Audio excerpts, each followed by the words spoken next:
We were in the void. Oh Lord, there we are. I thought it was like some ice wall or some shit. That would have been cool as fuck. That was interesting.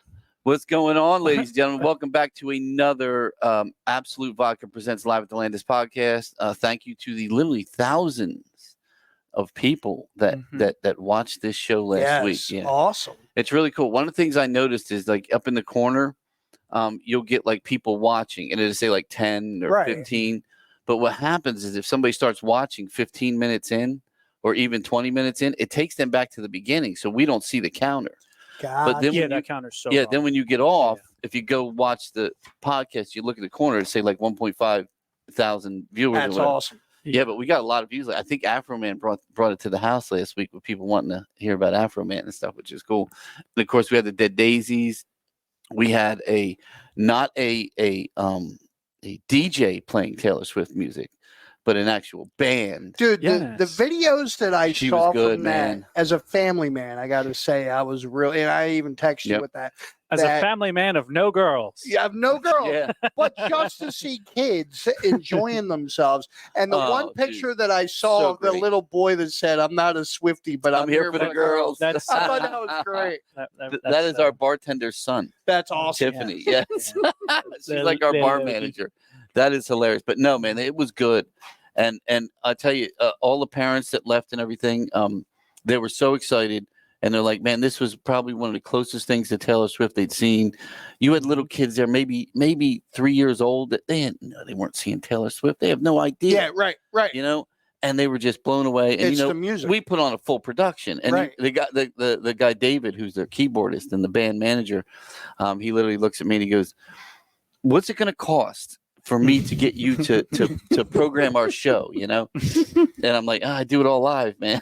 Yeah. You know, one thing that I said to Steve that I think would be absolutely amazing is to bring these guys back for like Christmas time. Oh, we already because I think Christmas would be like hands down. I don't know where you got that. Here's a little one of Logan. No, I didn't even see that post. That's awesome. You're Swiftie. Yeah, there it is. Not a Swiftie, just here for the girl. So funny. And it's great because the girl who does the I guess impersonating her or whatever, her name's actually Melody. So awesome. Very fitting musical name. Musical name. Fantastic singer. But they were she was phenomenal, man. Job. She really did a good job. Did a good job. Good job with the music, man. She reminded me a lot of and I told her this while she was sitting there. I walked up to the stage and she was sitting there like without all the Taylor Swift stuff, playing her guitar, man. And I first met Alanis Morissette probably right around 1997, 98. And she reminded me of her, like literally, like just looked like her sitting there, and her voice is just perfect. And girl's got a good career. She's also an animal. She does something with kids at the San Diego Zoo, like brings animals out for the kids and stuff. Oh, cool. So she does the kid thing a lot. Right. So it really worked, man. She was good with the kids, and it was a lot of fun. So, and the one thing that I got to say is from somebody that's been in the local scene for a long time, what you guys did, the production that you guys did for Whiskey Grin. Oh, were they great or what? Unreal. Yeah, like that whole that looked good, show man. was fantastic. I love those guys, man. I love those guys. So that was Saturday night. That was Whiskey Grin opening up for the Dead Daisies, who again were back in town. You know, we love the Daisies, and John was here, and literally, I mean, I left with Doug Ulrich. Of all people, Doug Ulrich is just such a good dude, man. Mm-hmm. And he gives me a hug goodbye. He goes, I really love you, brother. I'm like, that's awesome. This is, what I mean? It's Doug Ulrich, and this guy's just such a cool dude, man. And he's just such a good person all the way around. They all are. John was hilarious. I gave him an eclair, and we wrote on it and put it. And his son saw it first. It was in the thing, and of course he comes back to me. He goes, somehow he ended up with these tiny little eclairs, and he comes to me. He goes, "Oh, Ray, I got something for you. Come here, man." He goes. Now he goes, all I could find were midgets to fill these up. He goes, but here's an eclair. Now I gotta give a shout out on the show to Sharon, because Sharon watched the show and we were talking about Van Wilder, we were talking about Tasty Cakes, talking about filling the eclairs again, and she went out and replicated Van Wilder. She put the bulldog on top of the box, put the pictures of the bulldog under the eclairs. Fantastic job. That was funny. Wow. That was funny. But he's great, man. Yeah, he's hilarious. He's a cool dude, man. We really, really enjoy him. And then, like I said, the Taylor Swift thing just went off. I bust balls and say, I'm not a big Taylor Swift fan, but it's funny. I knew about every fucking song. That's what I was trying to get at with you. Is once you started hearing them, you're like, dude, I've at least heard the song in like a commercial or some shit. And then Right. Like, it's unavoidable. And then it's almost unavoidable to get it out of your head when it's done too. Yeah, hey, we saw you popping on it. Oh my god! You know what? I did have I fun. 100% You got have blackmail of you bopping the Taylor Swift. Like, Yeah. absolutely. I don't know why I don't have it ready right now, but I definitely got it for the That is archives. definitely black. And I heard the whole weekend kicked off great with Afro Yeah, man. Man. Afro Man was He great. Man. was awesome. Yep. J. Roddy opened. It's Afro Man. Yeah, J. Roddy opened with a good show, and then Afro Man. I didn't know he was a comedian. He does like one-liners, Oh, that's awesome. and he's got this like old school like little MIDI machine behind him, and like he'll say, "Yo, how many ducks does it take to cross the road?" And give you the punchline, and he'll hit the button. I'm like, oh no! But Like he's got it. He's got the little drum riff. That's awesome. He was awesome. It's hilarious. He was genuinely super, super cool. And yeah, like I said, man, that was like the first song that I ever had on my iPod. So, That's And he did Hunter, the Hunter Biden got high one. Of course, we know Hunter did a lot of new songs. was Just found guilty. yeah. Well, Just he's found gonna be guilty. found guilty for a lot of things besides that. That's the least thing they should have found him guilty for. I'll go into child pornography and money laundering and all that later, though, right? But Not anyway, the show. but exactly. But the fact that he did the Hunter Biden song was crazy. So what I did is I played the video, his video on the wall, and he thought, and you could see him looking at them going, this is great, man. Literally had the video going on the wall. awesome. So it was a fun show, People man. enjoyed you it. want a little clip of that? Oh, do you have it? I Yeah, let's do. watch that. Let's watch that. Oh, this is so good. He never could hang with the fun. The hunter got high. Yeah. Now he makes a $500,000 and damn, that's high. Biden never used to start with DUI. Yeah, the hunter got high. The hunter got high. The hunter got high. Ukraine. Dude, I was in tears. Then he gave his political speech, and we put flags up all over. He did, dude. We had I have everything that was red, also. white, and Oh, I want Come to on, see Do you have that too? bring it in. Yes, I Oh, you do. guys show that. in, So he bring did it his in. political speech, man. I put up like flags, like made it look like it was great, man. It was, Move on the Banking Act and make it where cannabis businesses can open bank accounts and write checks with cannabis money and pay taxes like any other American.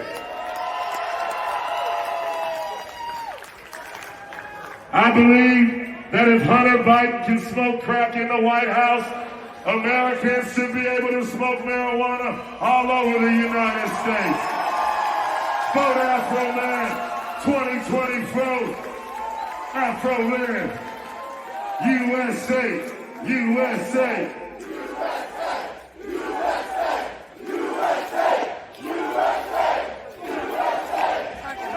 God bless America. Y'all vote for me. I'm going to tell you.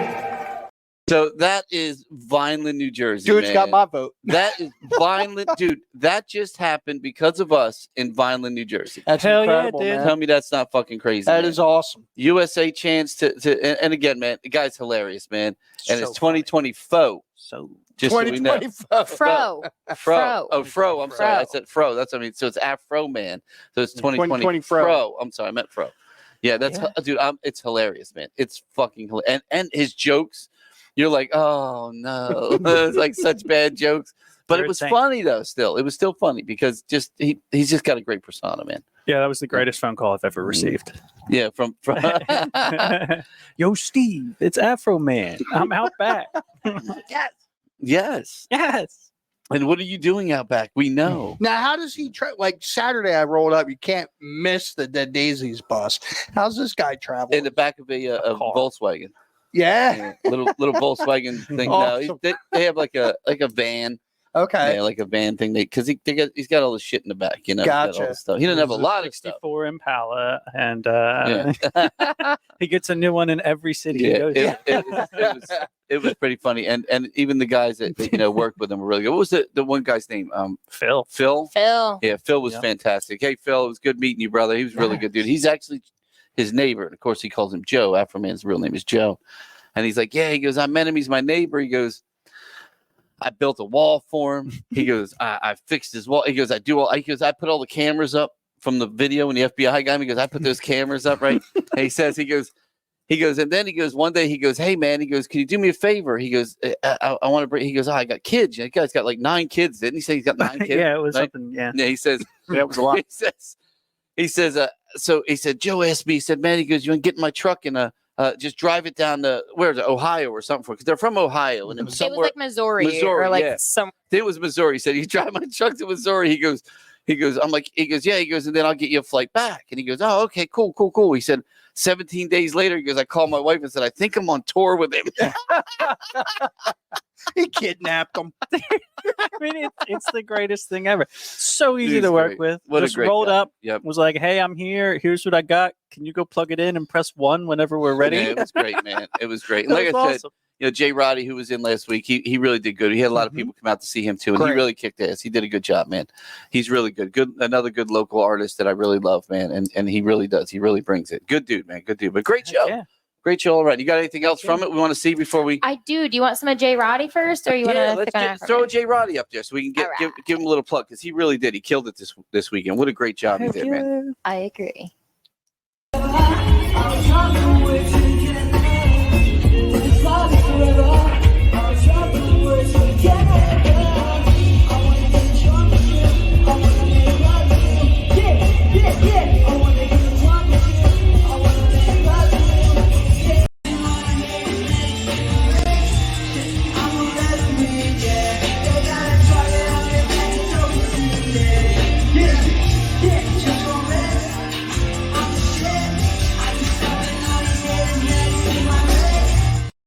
No, that was it. Jay Roddy. What a show, man. He did. He put on a great show.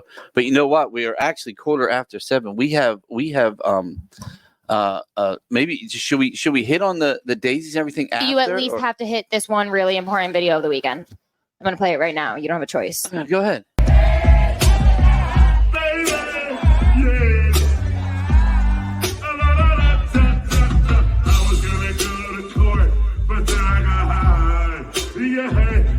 I was gonna pay my child support. They took my whole paycheck. Wild man. Angel. Yeah. I wasn't gonna run from the cops, but I was high. I love it, man. And then that was great. But then at the end of the song, he literally breaks out his marijuana-shaped guitar and fucking starts jamming. Oh, it's great, man. He actually plays the guitar. Really? It's great. Yeah, the weed leaf guitar. Yeah, he's great. I saw the pictures of the leaf guitar. That was fantastic. I didn't realize he played. Yeah. What a show. But we still have to talk about Whiskey Grin. We have to talk about Dead Daisies. We have to talk about, of course, the Taylor Swift show, some pictures of that as well, which is great. We do have tonight on somebody that I, as a kid, grew up with. Wait, there's the guitar. But wait, keep that up for a second. Look at his fucking outfit, man. That is like a girl's bottom and front, another girl, a pile of money, and a high heel shoe, a stripper shoe. That is literally the pattern on his suit, and it's freaking phenomenal. I just want to know who makes them, man. Oh, it's definitely made in Korea. Multiple different Dude, when I was in Korea, man, there's patterns that you'd be like, "What? You made a pattern on that?" And Afro Man went there and went, "I'll buy it." Yeah, I mean, I'm looking at one right now. yeah, that's definitely a Korean-made shirt. You should look inside that color. No, dude, this is Pokemon. That's kind of cool. Bruce just said there's no sound really cool. or video. Is that just Bruce or is that other people? Is anyone else having a problem seeing us or hearing us? Yeah, I mean, that would yes or no case? I'm looking right now. Here, I can bring it up too real quick. Yeah. But anyway, we had a great weekend, some great shows. While we were looking at that, want to do a read? Yeah, go for it real quick. All right, so Michael Kelly Guitars. Thank you to our sponsor, Michael Kelly Guitars. Uncle Steve Pisani of Radio Flashback, the head honcho designer extraordinaire over at Michael Kelly Guitars. Check them out at michaelkellyguitars.com. Baby. Electric acoustics, hybrids, and more, bringing you the best guitars and sound and style. Oh yeah, it's fine. Bruce, you need to check your stuff, baby, because everybody else said it's fine. So we Because, apologize to everyone don't else. scare me like someone, that. Someone said they couldn't see us and hear us, but they must be blind and deaf. Only a slight panic attack on our end over here. Scare me like that, Bruce.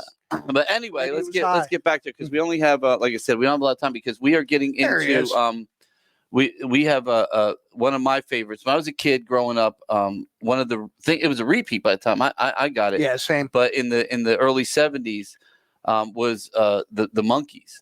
Mm-hmm. And man, you came home from school, you had the Monkees and Batman. That's what you watched. The 60 Batman. You had Burt Ward and Adam West, Batman. TV's Adam West. And it must be those New York bagels. They can't hear. He's got them on his ears. But looking like Princess Leia. but full of cream cheese. but yeah, so we have Micky Dolenz on tonight because Micky he's on via phone. He's on a set or doing something somewhere. We were talking to his publicist earlier, but he of course was the drummer for the Monkees.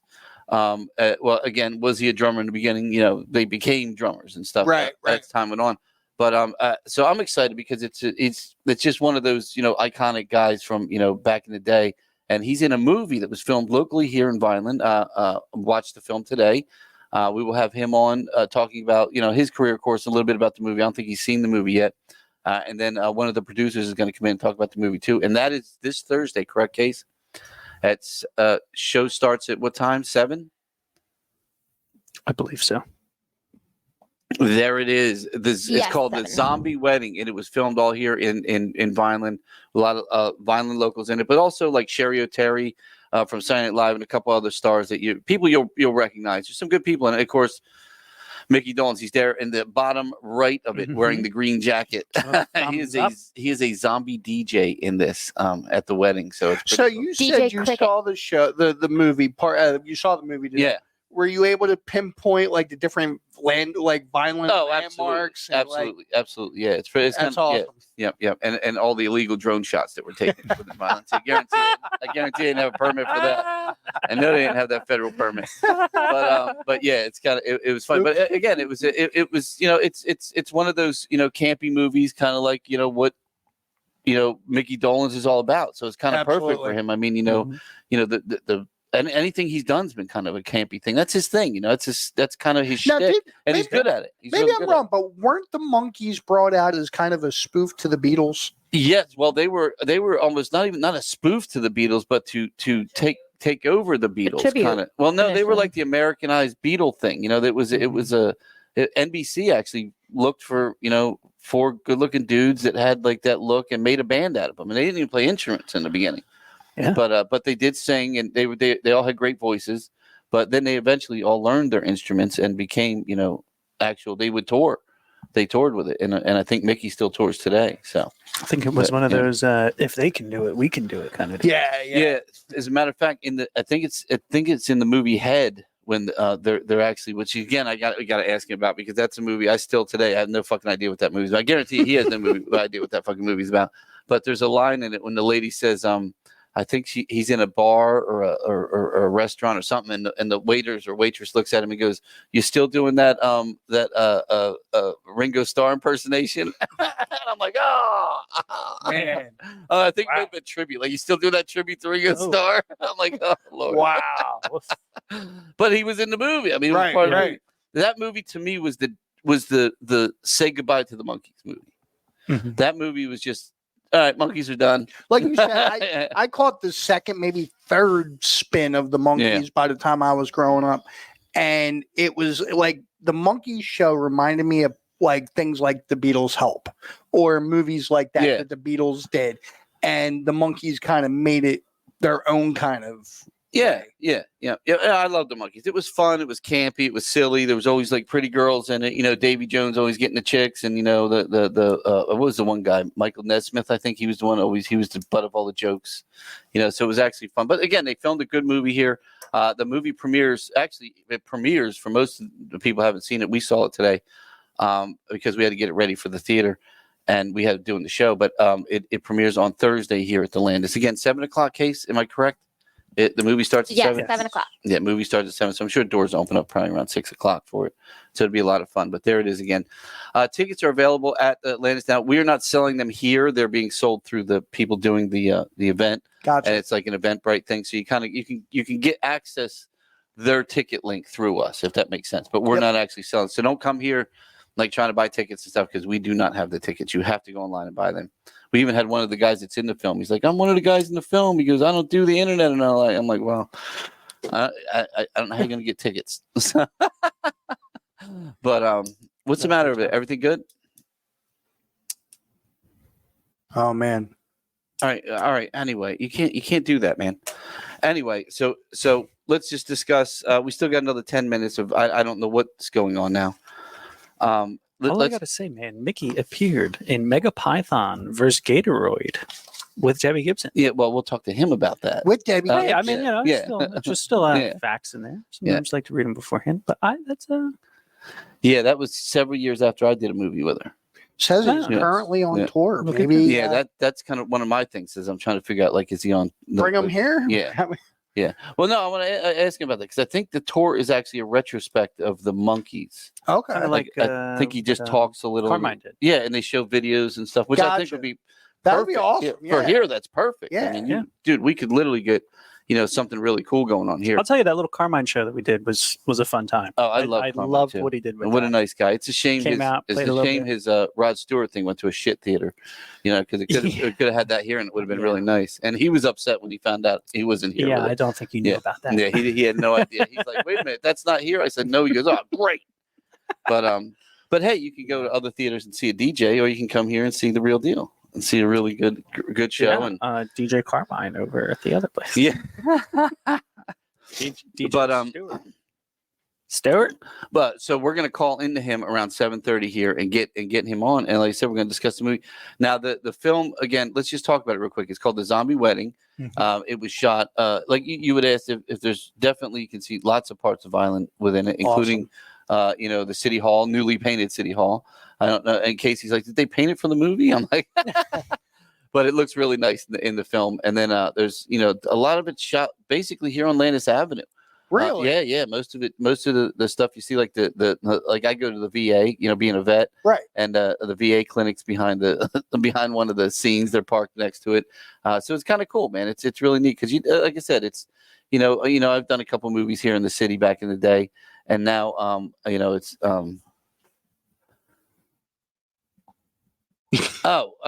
who I don't know. It's so weird when people text and there's shit going on during the show. It just drives me fucking insane. But apparently his show's not going. That's gone anymore. And now, is that his celebration tour? Because I think he had another tour that was, maybe that's the tour I was thinking of. Mm-hmm. That could be. But I know he had a tour too where he was, I think, actually doing music. Gotcha. Like playing with a band or whatever I mean, too. So God, how old is Micky Dolenz now at this point? I don't know. Do you know how old he is, Case? I'm gonna take that as a no. He's got to be in his 70s. Sorry, I'm trying to do 4 things at one time. Oh, okay. I thought you just know off the top of your head. No, I don't. His new tour is Micky Dolenz, an 79. evening of songs and stories. He's 79. That's what the songs and stories when he's 79. 79. Well, you figure, man, I didn't start watching the show until it was in the 70s. Right. The show ended in the 60s. I mean, I was watching in the early to mid 80s. So I was probably like 10 years old when we were really watching, coming home from school watching, the Monkees. It was like, you had 4 channels, you watched what was on. It was some cartoons. You had cartoons on Saturdays and cartoons when you got home. Yeah, that was then, it. Yep. Then it was filled with the Monkees and Batman, which again, I love them both. Or so you would get lucky and have an after school special. Remember those? Yeah, I remember them. I actually was in 2 of those. Were you ABC really? After school specials. Yes, No I way. was. Yeah. The first one I ever did was called Town and Gown, and I played a bully in high school. A high school bully. Yes. That's awesome. Yeah. Got in a fight in high school. Dude, we used to love after school specials just because they were something different than what you were used to. And that was like you were saying, before cable, before all that. Yeah, it was kind of cool, man. Those were the good old days. Now look, now you can't. Whatever you want to watch, you just Google it and you find it on YouTube, and that's the end of it. You know what I'm saying? So, That's all good. What was that case?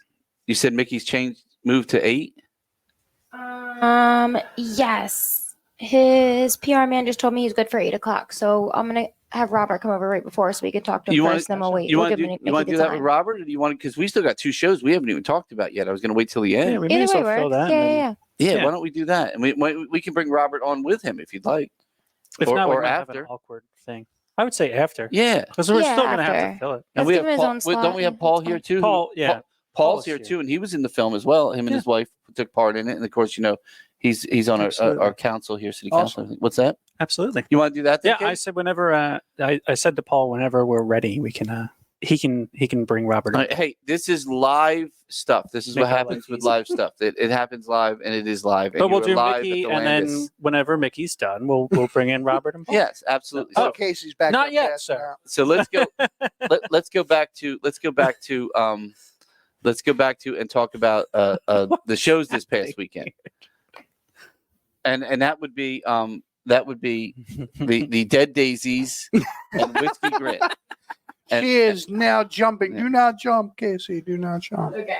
So let's go back to Whiskey Grin. So we had Whiskey Grin, who they were in studio last week, and wonderful guys. We love Jim and the guys, and they opened up for the Dead Daisies. Again, probably the best opener we could have possibly got for the Dead Daisies. I'm trying to look up the name of one of their songs. I think that they are fantastic. I love them. What's that?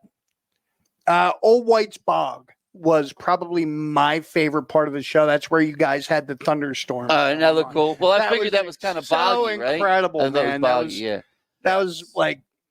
Do you have anything from Whiskey Grin, Case? Yes, I do. They played, and then I have to tell you the one thing, and she didn't get a video. I didn't get a video. I know. I'm so bummed about it, man. And I wish I knew. I would have just taken a video myself. But they did. They sound checked for me.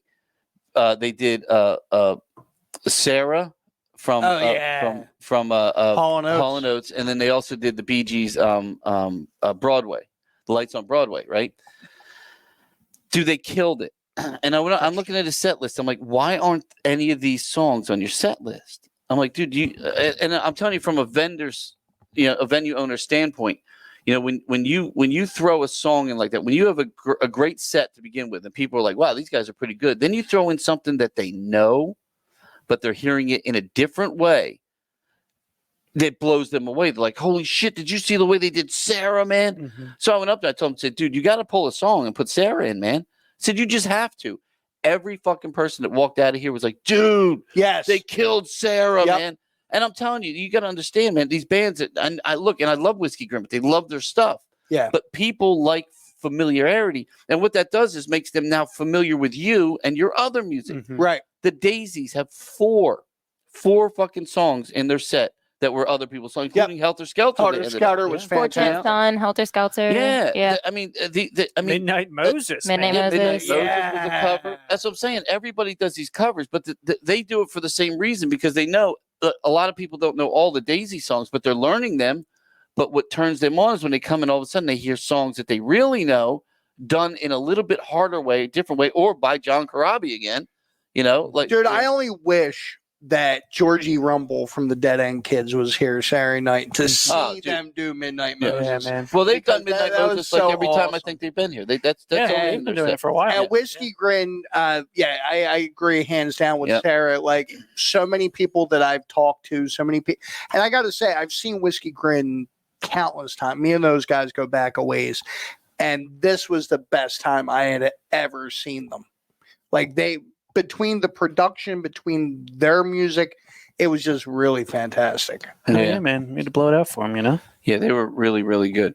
So Case, I just want to get, so again, we're live, and I apologize because things got screwed up because, like I said, Mickey is on location doing something, so it kind of threw him a half hour off on us. What do you want to do? Do you want to bring Robert, whatever you think, you're the producer of the show. What do you want to do? I think we should bring Robert in and talk about the show, and then we can recap the weekend after. Did you pull some clips out of the film that we could show? Yes, I did. Yeah. Okay, I pulled all the Mickey clips. All right. Is there any other clips you pulled? Because he's actually in it. There's a small clip of him. No, you didn't get that, did you? That's all good. Why don't we do that then? You want to go grab him? Let's bring him in. Why don't you bring Paul in as well? Were you pointing to me? No, her.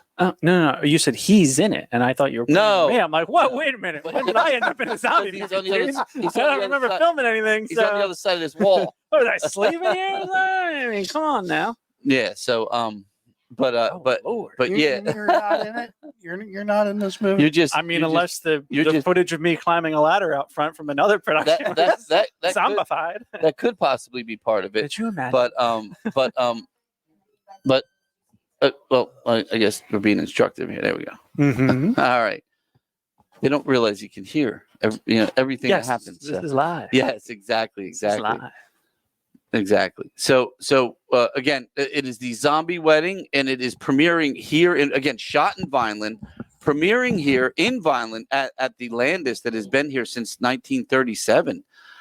It is this June. Oh, it's the 13th too. Oh, it's like a scary day too. It's like the 13th. What's up, buddy? And Friday the 13th. no, it's Thursday Thursday the 13th, which could be a good movie. That could be the next big horror movie. Thursday the 13th. You got to work on that. How you doing? Okay. Good. Well, we got Mickey's just a little late. That's all. He was 7:30, and then we were going to bring you, but we kind of switched because his publicist said he's out doing something right now, like he's actually doing like a show or something. Yeah. So which is good. His publicist couldn't be a nicer person. They were so nice. So yeah, great people. But so we do have one of the producers and somebody who was in the film. So we have Robert Dragata, and then we have Paul Spinelli, who people have seen on the show before. Oh yeah. Now, Paul, you were in the film, correct? Yes. His major My debut. debut. But where were you in the film? I was at the wedding reception. Okay. And I was in the choir. Yeah. You were in the cemetery. The cemetery. That was the wedding. I told you I saw him in the cemetery. See, well, I was trying to find you. Now I saw you in the film. We watched it. I can only watch it on my God, the computer. Yes. Yes, he was on the street being interviewed by a girl. That was funny though. It was funny. It was actually funny. So we watched it. We watched it today. Again, we're transposing it to get onto the big screen now, but we just watched it from the file that he sent on my phone, and it was funny. We had a good time watching it. I'm glad you liked it. And we were talking. CT had asked about the all the different Vineland spots that are in there. I mean, it's so cool because you literally when you're from the area. And you're going down, the road, and you see, the VA was in there. Right. There was like it's a bunch of, place that you like totally recognize within the city limits. It's kind of cool. And Yeah. the city looks great. Oh, it does. It films Shot well. really Yep. beautifully. Yep. The cemetery shoots were awesome. But you look, and it was a misty rain that night. It wasn't Oh, really you didn't have to raining. pay for that. Oh man, it was crazy. That's always good. It just added to the atmosphere of what it was. All my years in film, we used to call that free production. Oh yeah. Or production, or production. We used to call it. It was when it would rain, and we're like, oh great, we don't need to bring the machines out. It's raining now. Or we shot a thing for it ended up being called, I think, World War Z or something like that. Not that, or what was it? What was the one that was on TV? They called it Z Nation. Z Nation. I originally wrote that, and we filmed that in Atlantic City, and we had we call them frextras because they're free extras. Right. At about 2:00 in the morning, you're filming a zombie thing in Right. Atlantic City. Well, there's nothing but drunks walking all Right, around, there you go. and they're sitting on the Just like zombies. It's free. We didn't have to pay for any of these people. Don't gotta tell them what to do. They're naturals. They're just naturals. Greetings from Manchester, England. What's going on, brothers? Virgil, what's going on, buddy? I tell you, we are seen around the world here. Just so you know, as we literally get thousands of people that watch the show. Yeah, So they're that's- watching from somewhere that's not the United States. Yes. Yeah. We had somebody from Cool. some Brazil shots last week. We had a lot of people really watch us around the country. And so it's a good place, especially for a movie. So people know once this movie's out, and it's So you can because see it. Yeah. we know where movies go now. They go They straight can to buy it Netflix. September 13th. Friday, September 13th. There you go. Now It'll be in theaters, but at the same time, simultaneously, you'll be able to pay for. so it's going to start its streaming in Nice. September. Yes. Oh, why so long? Because we wanted to have it it's timed. Right First of before- all, we for wanted Halloween. Friday the Oh, that's 13th. smart. Okay. Smart. Yep. That's a The producer talking. the idea is to get this to be the new Rocky Horror Picture Show. Oh. And people get dressed up like zombies and Ah, Halloween. Okay. Nice. All right, so Yeah. should I dress as a zombie Thursday or should I just dress nice? Isn't that what you are? No. You should dress You're like. not dressed like What a the hell are you zombie? wearing now? This is government. That's all we Hey, Paul. Paul, I have a sequin jacket in your size downstairs. Don't worry. No, you don't, because I got it in my I know. With the jersey. He's got it. He's I got it. noticed he said it's still in the closet. Though. Yeah.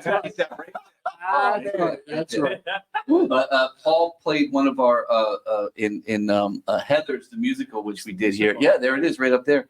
He was one of the fathers of our. He actually ended up the kid's not really gay in the film Right. or in the show, movie. but he was one of the gay dads, and we had Paul kiss our No, Mike we didn't. KC. Former No, fight yes. chief. No, Yeah, we it didn't. was wonderful. It was such. No, It you guys was did. hysterical. You guys did such a great job, and it was such a You good did. show. Mike, No, you should have been there. But you would have loved it. Mike Schiffelalio made me laugh the entire time. What was the name of the song you did? My dead gay son. My Dead Gay Son was the title. That's the title of the song. It was hilarious, but it was so good. It was such a good show. Such a good show. Yeah, Paul had Yeah. a featured song and everything, man. Yeah. He was at the end. Oh, we had it dancing across chairs and stuff. Yeah, You should have seen it. You good should have stuff. seen it. You should have seen You, it. you were invited. You didn't make it. See, you could have seen this. It was probably during the pandemic. I don't know. No, No, it's before. but no. So you were only in that one scene. No, we were in a couple other scenes where we talked to the kids because we were going fishing, and it was like the hiding that you were getting. No, I'm talking about the film. He Oh, took and this, out- oh Yeah. yeah, the zombie. That was thing, it. Yeah, because it's hard to see when you're watching it like on your It's phone. and it's But really once it's dark. on the screen, you're going to be able to see it Yeah, better. Yeah. it's really dark. Yeah, it's Like it. yeah, we did it. The cemetery scene is at night. Yeah, and that's the cemetery down here that has that little Silent house. Cemetery. Yeah. Oh man, we love that. We used that for something before too. That's a great cemetery, Yeah, man. it's beautiful. It is really neat. Mhm. But and they Got got that little the big. spooky house on it. Well, that's what I was going to say. They got all the big mausoleums there. Yes. A lot of the other ones, Yep. they actually don't have them anymore. Now, I noticed some of the other locations that we were in City Hall. I recognized City Hall? I recognized the conference room by the mayor's office. I Did you recognized that. recognize who plays the mayor? Oh yes. Well, we have actually talked to Big Pussy, as everyone knows him. That's his name. What's his real name? Freaking Vincent Vin- Story. Vincent Pastore. Vince, I know his Big Pussy. That's what everyone knows him as. But he actually has a band, Yes. and they're talking about playing here in January. Yes. Believe Oh, it or that'd be not. neat. Yeah, wouldn't that be funny? Actually, Yep. what a nice guy. Oh, he Dude, seems like just one of the nicest guys. absolutely Even nice in the guy. film, he just Talking seemed like to him in the cemetery with some of the people were He's- breaking chops and stuff. Yeah. And naturally, being a good Italian guy that he is, somebody said something about the Italians, and he turned around and looked at him. He says, "You're dead. You're Yeah. out. You're, get lost." Go ahead. But you know, the funny thing is, I know he's like a bigger act. Look, we all love The Sopranos. Yeah. We love him. He's a phenomenal actor. Yeah, he really good. is a great, especially He when is a you good put him. actor. You put him in those roles where Right. he's playing like a mob guy. He's Right. phenomenal, man. I mean, this was a fun movie. Yeah. It wasn't exactly. that serious, but I guess when you got him on set, he wasn't going to change his clothes for you. He just wore his monkey suit. That was the way it was written. Oh, because I thought he just wore that every day. Yeah. No, the mayor does. Oh, There you go. There you go. Forgive me, mayor. That's hilarious. No, but I saw him in the monkey suit. I'm like, oh my god, they got him in a monkey suit. That was hilarious. It was, but he was such a nice guy because when we were all in the market where you guys were housing, he came out of his tent. And I was walking across getting something, and he says, "Are you Italian?" I said, "Yes." I said, brother, you're in Vineland. So, I thought so, and we started talking, and he said, he says, "I like you already. You can eat lunch with us." Oh, there you go. But you know what? I mean, there's a guy that he doesn't have to even talk to you. Yeah. Right, but and I'm a nobody to him. I'm just a guy walking across the Well, room, right? I will tell you, Just there's nice people. some more recognizable faces in the film too. Now, Sherry O'Terry, who I know from Saturday Night Live, again, Right. one of my favorite. Cheerleader. Dude, she drops a couple She's of and hilarious. I could totally tell because being in the film business for so many years, you can tell when somebody drops like an ad lib, and she's got a couple ad libs that they were not written in this film that are freaking hilarious. Yeah. Dude. One of them, literally, we looked at each other and Casey went, "Well, that was the best part of the movie right there. It was hilarious." She drops She's a a one funny liner. lady. Oh, she could just see, you you can tell when you have an actor on set that all of a sudden, they're feeling it and they're getting into it and they're doing their ad lib, and she's good at that. Yeah. And this was the kind of film for her. This is perfectly fit who she is. The one guy in it that I can't think of his name, the big guy, the dad. Kevin Chamberlain. Kevin Chamberlain. What do I know? I've seen this guy in 100 movies. Disney. Yeah, I've seen this Disney guy. I've seen him in everything. He has a huge social media following. Yeah, I've seen this guy in everything, and it's fantastic. Yeah, which I love is because it makes you feel familiar when you start seeing faces. We had kids in Vineland come up to him for autographs. What was he on? What was he on at Disney? Do you know what anything? You have to. Yeah, maybe. I don't remember. Yeah, maybe Google it. Or something. A lot of kids programs. Yeah. Yeah. Oh, but he was funny in it too. He was great. Oh yeah, yeah, he was great. And then you had. He was actually the wizard. Yeah, and was in Wicked on Broadway. Yeah. Oh wow, was he really? Yeah. Dude, he's great, man. No, he's so fun, and he's fun to watch. Right. He's got those faces, and he gives you those mannerisms and stuff, and you just love watching him. Dude, he was in Die Hard with a Vengeance. See, this guy's been in a million things. That's what I said. He's very familiar face, which is great. And then you had his wife. Now she looked familiar to me. She's also Saturday Night Live comedian. Maybe that's where I've seen her, Saturday Night Live. Okay, all right. And then the other girl that we weren't sure about was the girl who plays the zombie enforcement officer. Oh, that's oh god. Where do we know her from? She's been in all kinds of movies. That's what I think. I thought I'm like, that's another one of these faces that you just used to saying. She's Italian. Well, I can't think of her first. Paul's right on it. Yeah, I'm the same. I'm so bad with names anymore. Yeah, but me too. But again, she's a recognizable face. I thought she was, but she wasn't. She was that girl from CSI or whatever it was.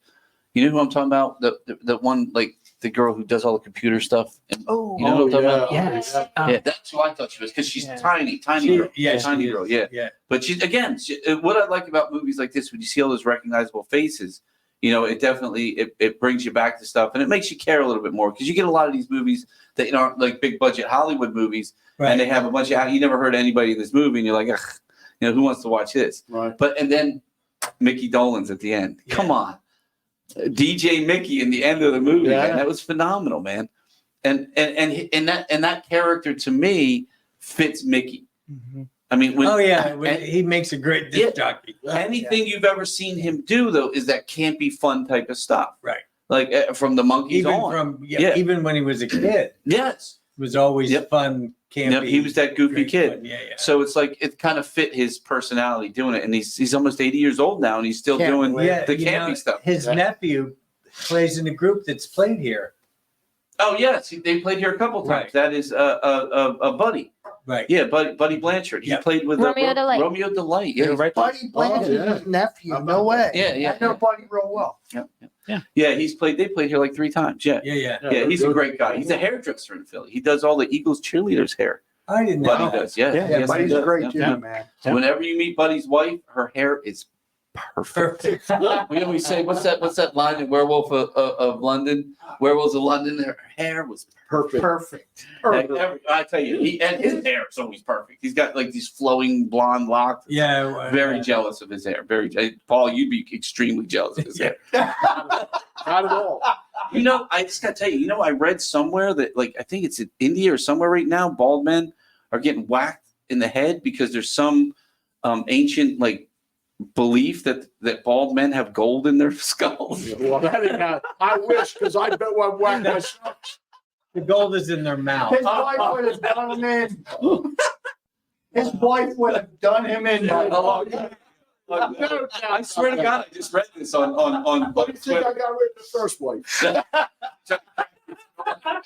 He woke up one morning to her square. I was bleeding. I said, "No, this is the happy." Dude, let me tell you. As soon as I read that article, all I could think of was a little Lucky Charms guy at the back of his head beating him with a hammer.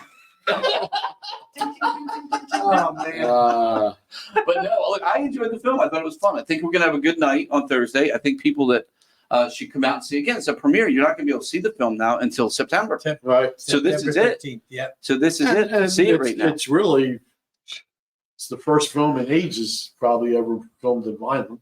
Yeah. Oh no, There's I've been a been couple. others, but yeah. There was a we migrant did a couple film, things here. Yeah. There was a migrant film in the 60s, I think. Well, you got Eddie and the Cruisers, which I was in, which was filmed in my high school when I was in high school, and also filmed here at the House of Depression. Oh, that's right. Yeah. Yeah. Right. Yeah. And then you had we did a film here. I don't talk about it much, but it was with my good friends from Five Finger Death Punch. We shot a film here that was 2018, I think. Yeah, when you first got Yep. And then I went to NYU, and several of the NYU students have come down and filmed down here. They know that at being alumni, you own a theater. They're like, oh, can you call him and see if we can shoot down there? And they do. The NYU gives them a truck full of equipment. They come down and shoot. So it's really cool. Right. But I love this, and I love this theater for that. Mhm. I think it's one of those things in Vineland that's a little treasure that's sitting, on the corner of East and Landis here that a lot of people like when you see They it. don't even know it's here Yeah. about the people in New Jersey. Well, we're working on that. I We're know. working on that. We're working on kind of doing a couple things here in the city with some people that I know from the business that I've known for a very long time. So we're trying to push a couple things because I think the city has a lot to offer. And like you said, it looks really good on film. Mhm. Yeah, I think it does. Even those illegal drone shots look great. They weren't legal. I ain't Illegal. getting no permit in this city. No, we got a permit. Did you? I'm surprised. Come on. The FAA don't. Well, you got to go. That was no FAA permit. I know. Come on, you got to know people. Yeah, Come on, you know I was in the business when Why drones you first came out. Remember, Let me the tell you that. Italians are running the town. That's why it's in the movie. Well, it's not that. It's the FAA. I did a Subaru commercial I directed in Georgia, in Savannah, Georgia, and we flew helicopters down the highway because they couldn't get the drones approved to fly. Literally, a helicopter could fly down the highway right But you above the couldn't have the Subaru, drone. but we couldn't put a drone above it. That's a while ago. though. Yeah. No, it was for a Super Bowl commercial, actually. Probably 2010, 2012, Yeah. somewhere around there. That Yeah. laws have Yeah. changed a little. Well, that's what I'm saying, but it's the FAA who controls it all now. Absolutely. So you got, but Well, listen, I just thought it was funny when I saw the you're- drone you're shots. They right. look great, though. What do you got to worry about with a drone here? Yeah, well, true, wires. But no, honestly, well, we illegally droned the theater a couple times just to get shots of the outside and stuff. It looks really cool.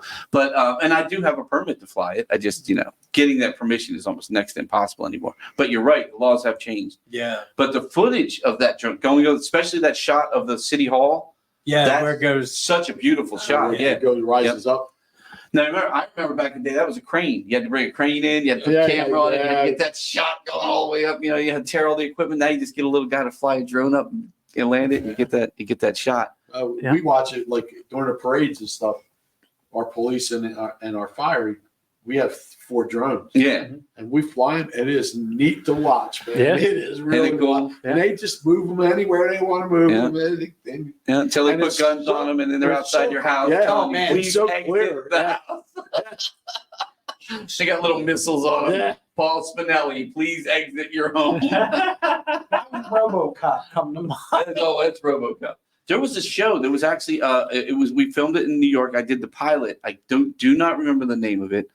But it was actually a show about the AI, like drones and AI stuff with that were taking over the city. Yeah. And it was supposed to be LA, but we actually filmed in New York. But it was really cool. That's drone technology is crazy. Let me tell you something. It ain't far from the truth. That's Well, for sure. there's a lot of laws right now going, like the DJI guys that make most of the drones. I mean, look, they're trying to put them out of that's business. what they're using in the Ukraine, Yeah, and they're loaded with missiles. Yeah. those drones are the size of this room, though. Oh, yeah. They're very like little It airplanes. doesn't matter. They're Man. like- They got the little ones. And now you can buy an ad on Yeah. them as well. You can sell your ad That's what the movie needed. on The on a drones screen. attacking these guys. Dude, Yeah, right. I got Attacking the So- zombies. So now it depends. Movies, I worked on so many movies throughout my life, and some of them are, they give the director the okay, or they fire the director like Disney does and says, do it our way.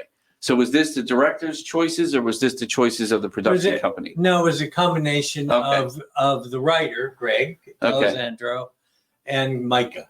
Okay. And then I had, Sue Wolf was on set, Okay. who's a very famous comedian director. Mm-hmm. And she was very helpful. And 'Cause- Micah, this was really Micah's first Yeah. full length I've film. I've never seen zombies portrayed this way. Oh no, Yeah. that's Yeah. when I read the script and then I envisioned what the zombies would look like. And Olga Turks did an incredible job with the zombie. The clothing. Isn't that wild? The It's clothing. wild. It's the first zombie movie I've ever seen where when you become a zombie, your clothes change too. And- Yes, and you become what are the festival kids? Wooks. Wooks. They become wook. We call them wook clothing. It started all of a sudden they have festival, which is kind of cool because they all have like this particular look. Yeah. And you're like, well, that's definitely a zombie. Yeah. And I think that's Paul Spinelli. No. No, I was Not, not a zombie. far off on that assessment. Yes. But I'm a no, zombie at home sometimes, but not. Yeah. we enjoy it. I think it's going to be a lot of fun. I think it's going to. I think it's one of those movies that could catch on. It's definitely one of those. You guys are thinking about a sequel. So I talked to Sandy today about it. What's that? Zombie Divorce? No, not yet. Vacation. Not yet. musical. Zombie Vacation. Oh, you need a zombie divorce. Oh, that'll come after the vacation. The zombie moon. But The zombie moon. yes, but no, Zombie mood. it was fun. I like Stages that. of marriage. I like that. Hopefully by tomorrow it'll be through our system, and I can try and get it on the big screen and see it. He would like to see. Yeah, that's what I want to do. And then maybe Right. if we can get it up and get it. Yeah, I so want to take make a look sure, at it. Yeah. especially with Yep. the sound, Yeah, because it really has got to Well, be. you ain't got a better sound system than the Landis Theater, so No, yeah. that I will tell you. We have some of the Right. biggest rock stars in the world come in here and go, "Holy crap, this place sounds good." My partners Yep. will Yeah. kill me if it Yeah. doesn't sound good. Yeah. No, it's definitely phenomenal. I like I said, the sound here is top notch. But and again, we have a big 4K screen, so I mean, you're not going to get much more than this anywhere else. So it's And tomorrow, the South Jersey Weekly, South Jersey Times, New Jersey. Anyway, the weekly paper that comes out has Yeah, don't watch Mickey it. Brandt did a huge article on the film. oh, So excellent. that'll be Well, out. that's the one actually everybody reads in London Yeah, too, because the Daily Journal. nobody- SJ today. Yeah. SJ. SNJ, Yeah. yeah. Yeah, SNJ today. Yeah. Thank you, Casey. Now, tell me about what used to be like probably my mother, rest her soul, one of her favorite things that she used to buy at the checkout counter was the Enquirer World and the Weekly News. World News. Yeah. She loved nothing more but those ridiculous That's the stories. Weekly World. So how did Weekly World News get involved with the film? Because, well, Weekly World News, Greg D'Alessandro wrote this, and Joe Corcoran, who is a partner with us, there are three of us that started this whole thing. Joe and I had worked on Tony and Tina's wedding. Okay. Have you ever seen that? Yeah, absolutely. It's hysterical. It's Yep. a lot of fun. And I've produced it with, several times. Joe is kind of the creator of it. And I read in the trades that he was doing a play about a zombie wedding. And I thought, oh, damn, I want to get in on that. So I called Joe and I said, you didn't call me. I'd love to, work with you on this. And he said, COVID, we had to close the show. So they never really got it going. Okay. And so he said, but, I said, well, what are you going to do? He said, well, we're getting, Greg is writing a screenplay for it. Mhm. He wrote the play. Oh, okay. So okay. Greg then was making writing the screenplay. Oh, excellent. And so it took about a couple months before I got to read it. And I mean, I laughed my ass off. It was really really funny, well done. And it was, I could visualize it. Yeah. I could see how it was going to go. And I really saw Vineland. I don't know why. I just thought, you know what, this is perfect for this town. Yep. Yeah. And so, we started put the wheels in motion, and here we are. Yeah, it's funny because I say this to everybody, and I've been saying this especially this last couple of weeks. I've been talking to some one of the heads of Showtime's a friend of mine. Well, he's now doing other stuff. And I was trying to explain to him how South Jersey offers so much more than you can. There's nothing you can't find in South Jersey, that you can't find. You want the ocean. Yeah, exactly. I mean, for a lot of stuff that, Casey and I worked on in probably 2018, bringing down here, with Holly Berry and a couple other films that we did down this way.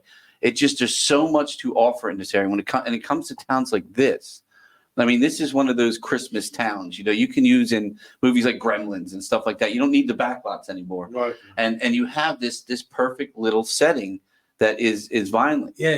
And The set is is the It's town. big. Yeah, It's and the it town and itself. it gives you that hometown feel, especially Vineland. And if you want, you get down the street and you got the mall. You got more of the bigger town. You know, Right. it get you. There's so much in this area that you can have. And then look, if you want, like we did with what's his name with his zombie movie, we put him down in Atlantic City. Apocalyptic Yeah. Atlantic. I had a friend of mine for the business in 2018. He said, "Yeah, we're doing this apocalyptic Las Vegas movie," and I'm like, he goes, "We're trying to find." I said, "I know where you can shoot." AC. He came down. We looked at Atlantic City. He said, "We're shooting in Atlantic City." Like, it literally looks like Vegas. Yeah. Good film. A good film. But yeah, so I think choosing South Jersey is a good thing. I think it's a good thing to bring films here because there's so much you can offer. And this film really felt that way. Yeah. They mentioned Vineland 100 times in it. Oh yeah. Yeah, they literally it's definitely Vinelandized, without a doubt. And even the girl at one point sitting beside a lake, and she goes, "I've never left Vineland," and I'm like, "Well, wait a minute, aren't you from Arkansas?" Actually, that scene was filmed on the Cohansey River where the old Cohansey Cohansey Country Oh, Club was okay. right on the golf course. Okay. That was right there in just outside of in Ferret. Yep. Ferret.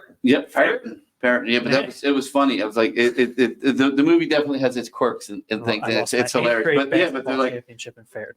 and he's like, "I never left Vineland either," and you're like, "Vineland." It's pretty cool. I liked it. But and then we had our mayor portrayed. We had Sandy portrayed in the film by another girl. That was her economic development lady. That I thought was a funny. Wait, Sandy's already been played in a movie? Oh yeah. What's the girl who played Sandy? You're asking me questions. Her name, I don't. She was good though. I liked her. She was really good. She did a good job. These are all, Yeah. They were all professionals. except for the, This guy next to you. The extras. the extras in the cemetery. Hey, But hey, listen, we stood in the rain with one. All right, take 22. Right, take 23. But we're getting wet. where else what was another place that you can remember in the city? Because I like I said, I noticed a few La Tejana. You were at the Savoy, weren't you? You shot over. No, we didn't shot. No. No, you shot at La Tejana though, right? Yeah, yeah, Yep, which we love. Okay. Casey and I eat there all It's the the time. Mexican Yep, restaurant. yep, we love that place. Did you go to Yeah. House of Depression? Did you? No. 1 minute, by the It way. was where else? The Methodist Church. Oh, yeah, I saw that. And then what was the you shot where was the actual wedding scene shot? Methodist Church. That Oh, was and the the not plaza. the reception. I'm sorry. The plaza on Landis. Oh, okay. Oh, yeah. Grant Plaza? Grant Plaza. The Oh, yes, Plaza. yes. Which we was saw in the movie too. We saw a Right. guy with the taco hat running under there. Yeah, that's Trust me, I saw a lot in this movie today. Yeah. I saw a lot in this movie today. Yeah. I was like, Casey and I were the only two watching it. and the where he comes out of the lake. They come up out of the lake. That's East Lake in Vineland. in Oh, is that where that was? Okay. Okay, I know. Yeah, I forgot about that scene. Yeah, I forgot they came out of Lake of Zombies. That's Is that it. your link? Yeah. One you're on? What do you have Mickey available yet? Now, Mickey, we're going to bring Mickey on, but we're bringing him on via phone. Yeah. Right. Because he's somewhere in the middle of somewhere doing something. He's in California. Yes. Is it 8:00 yet? It's 8 just o'clock. about. So I Oh, want to see if we good. can So get. he should be Yeah, we'll on. see if we can get him on. Now you're not going to be able to hear him because he's in our ears. That's all right. What would the connection be for the Bluetooth? BTA2.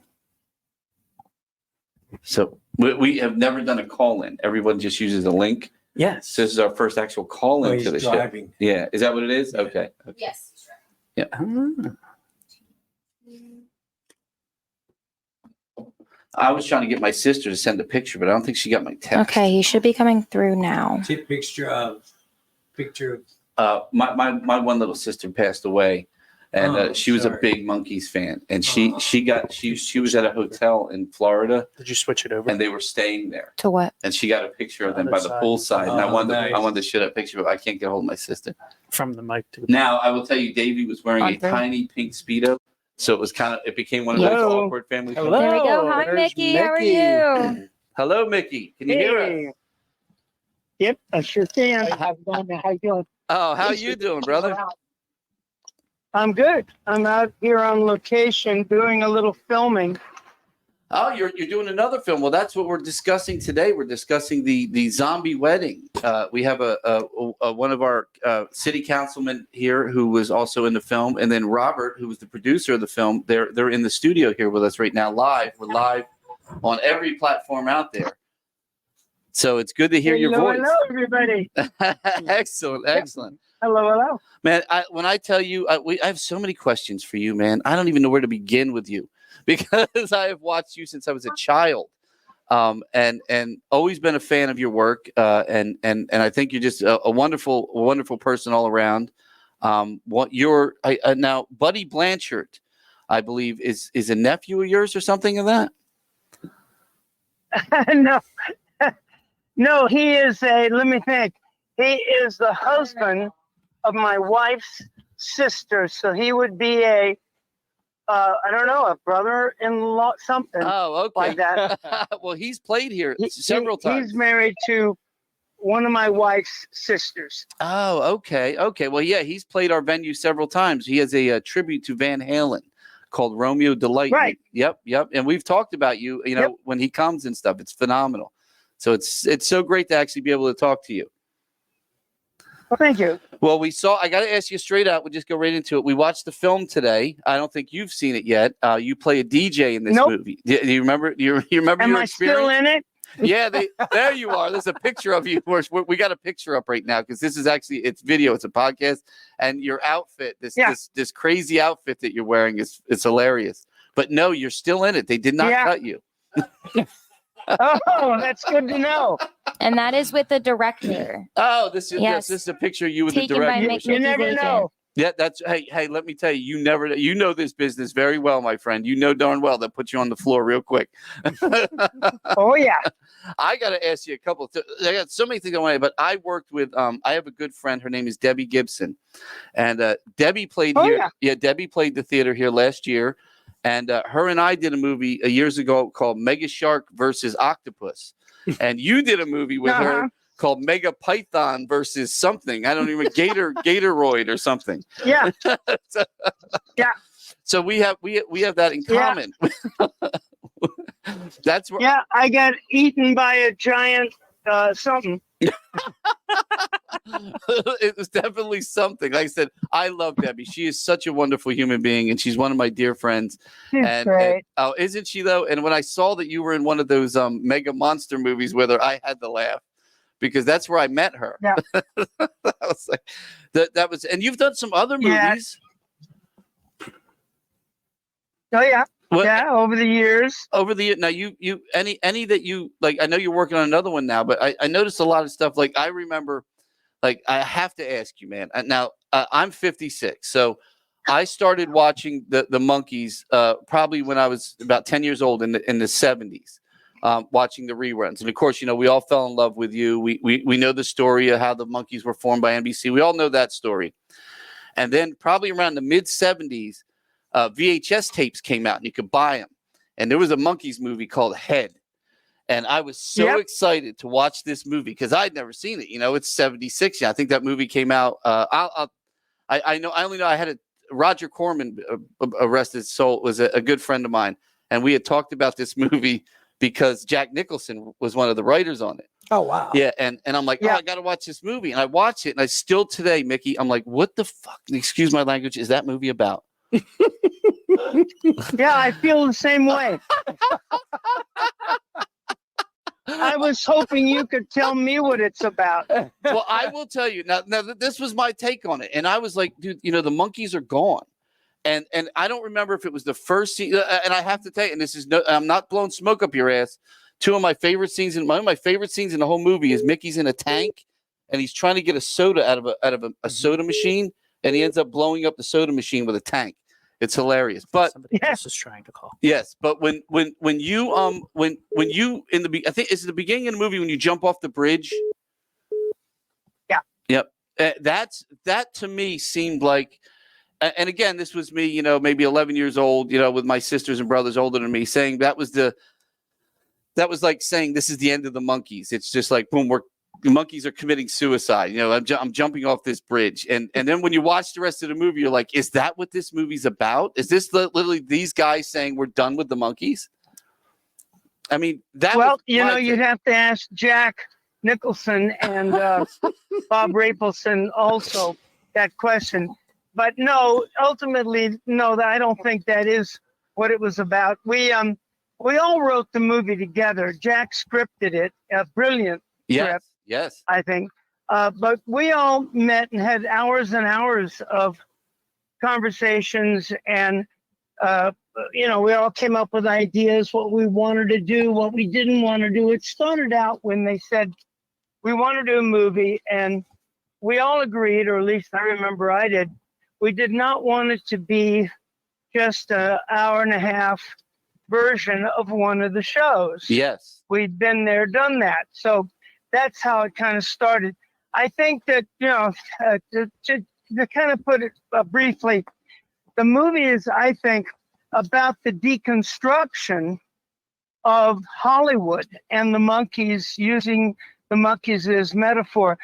If you think about the people that made the movie, Jack Nicholson, Bob Rapelson, Peter Fonda was in it, Dennis Hopper, and how those characters essentially went up against the Hollywood studio system. And of course, the money, they made the movie Easy Rider with the money they made from the Monkees. I was just going to mention that.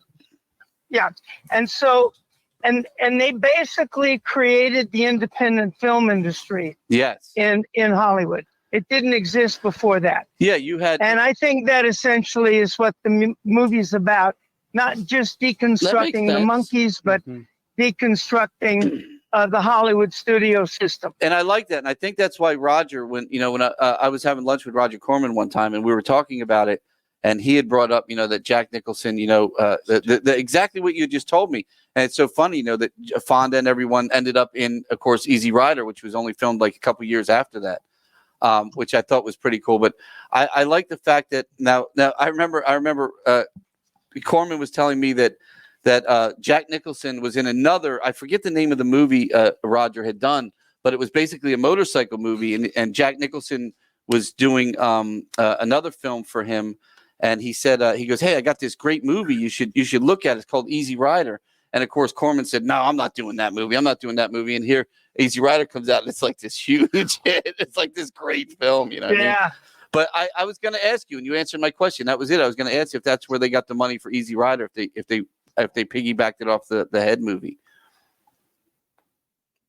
No, they made Head. The Easy Rider money came from the Monkey Show. Yeah, I don't think the movie Head made a whole lot, but Bob Rafelson and Bert Schneider made the Monkey Show, and they're the ones that made Easy Rider. Oh, okay. So it was the show. That makes more sense then. All right. Well, and again, like I said, I don't know if you ever met Roger, but he was a great man. He made a lot of those independent films for years. And that was kind of his deal. And again, he worked with Jack back in the day, and it's phenomenal, man. Like I said, it's great to be able to talk to you and ask you these questions, because it boggled my mind for years what Head was really about. And that was all filmed on backlots, correct? That's what it looked like. Well, everywhere on stage at Columbia, backlots, location, everywhere. Yeah, that was phenomenal. Again, it was one of those films that you just watch it, and it's like you could watch it 100 times, and the more you drink and the more you smoke, the better. Still not get it. Yeah. and it's amazing that you bring up indie films, because that's what we're doing tonight. Is this independent film, and like how amazing it is that we can do that now. And the fact, Mickey, that you're still doing these independent films and being part of this. Yeah. There's a wonderful book out called Easy Rider Raging Bull. I did an interview for it. And it's about that era, about those producers, including Martin Scorsese and others. And that's what it's about. It's a really cool book about how these independent directors and producers and writers essentially created the independent film industry in Hollywood. Yeah, Martin was. I worked with Martin on Boardwalk Empire, and he's another wonderful human being. But he was in that crew. But I just wrote the name of that book down. I'm going to find that, and I'm going to read that. Sounds fantastic. Yeah, That's definitely something I would love to read. But and there was another movie you worked on back in the day called Linda Lovelace for President. Do you remember that one? Yeah, vaguely. I only had a small part. I don't remember the movie that well. I like I say, I only had a small part in it. Yep. I did it as a favor for David Winters, the director choreographer. That's right. And I just remember vaguely it was an attempt to kind of, I guess, transition her from a porn star into a comedian. That's exactly what that movie was. Yep. Yeah, and that's what they were trying to do. And myself and Chuck McCann, and there was a number of comics and comedians that agreed to do it because of David Winters mainly. Yep. He you know, and like I say, I never saw the movie. Oh, you got it's hilarious. It's funny. Yeah, that was the idea, to try to make her into a comedian. Well, I think I played a bus driver or something. Yeah, I remember you in it briefly. I definitely remembered you in it briefly. I was looking at your stuff today. I'm like, wait a minute, I forgot he was in that movie. That's a movie I probably saw back in the 80s somewhere on a VHS tape or something. Yeah. Yeah, but again, one I would love to see again. But it's one of those like really, really, really, really good movies. But and so let me ask you this real quick, because I know a lot of people talk about, when the Monkees were formed. You guys were put together by NBC or whatever. It was an NBC, correct? That put the show together. Well, the show was a TV show. Yep. It was not put together. It was cast. Yes. Well, that's like you would cast any television show. It was a TV show. Screen Gems developed it. Jackie Cooper, the president of Screen Gems, along with the producers, Bob Rafelson and Bert Schneider. And they pitched the idea to Jackie Cooper at Screen Gems, and obviously he bought it, and they sprung for a pilot, which we did. And then they took the pilot to the overnights in New York City, and NBC bought it. It was just like any other television series at the time. Well, when I was a kid, you come home from school in the 70s, the mid 70s, and you watched the Monkees, and then you watched Batman with Adam West and Burt Ward. Yeah. You guys were it. I mean, that was it. And it became, a staple of a lot of our lives. I mean, a lot of, and I'm thankful for that. I really am. I think, things like that today there's so much that a kid can watch. There's like, you can come home and watch thousands of things on the internet. We were in front of one box, and it fed us, but it fed us good. It was fun. The Monkees it was a fun show. Great music. I got a question for you, Mickey. Back in the time that Ray's talking about, you guys had your faces and your names on everything. My lunchbox. I had a Monkees from lunch boxes to everything. Was there anything that ever came out that you thought, like, wow, I didn't expect to see us on this? Linda Lovelace movie. We had absolutely no control of anything that came out. Yeah. Was there anything? They never asked us anything. Was there anything that surprised you that, like, you saw your face on? It was like, oh man, I hope my mom don't see this. No, I nothing that weird. But on the other hand, I wouldn't have even seen stuff for years, probably after the show. Yeah, that's a shame, because the times were different back then. I mean, it's literally like, George Lucas in Star Wars is what really brought, saying, hey, I want money for everything my face is on, But and again, one of those things. Again, I was saying that the music was great, but now towards the end, now you guys didn't play the same instrument. Like, you guys were all musical, but you didn't play the instruments, correct? But then you learned to play those instruments as time went on.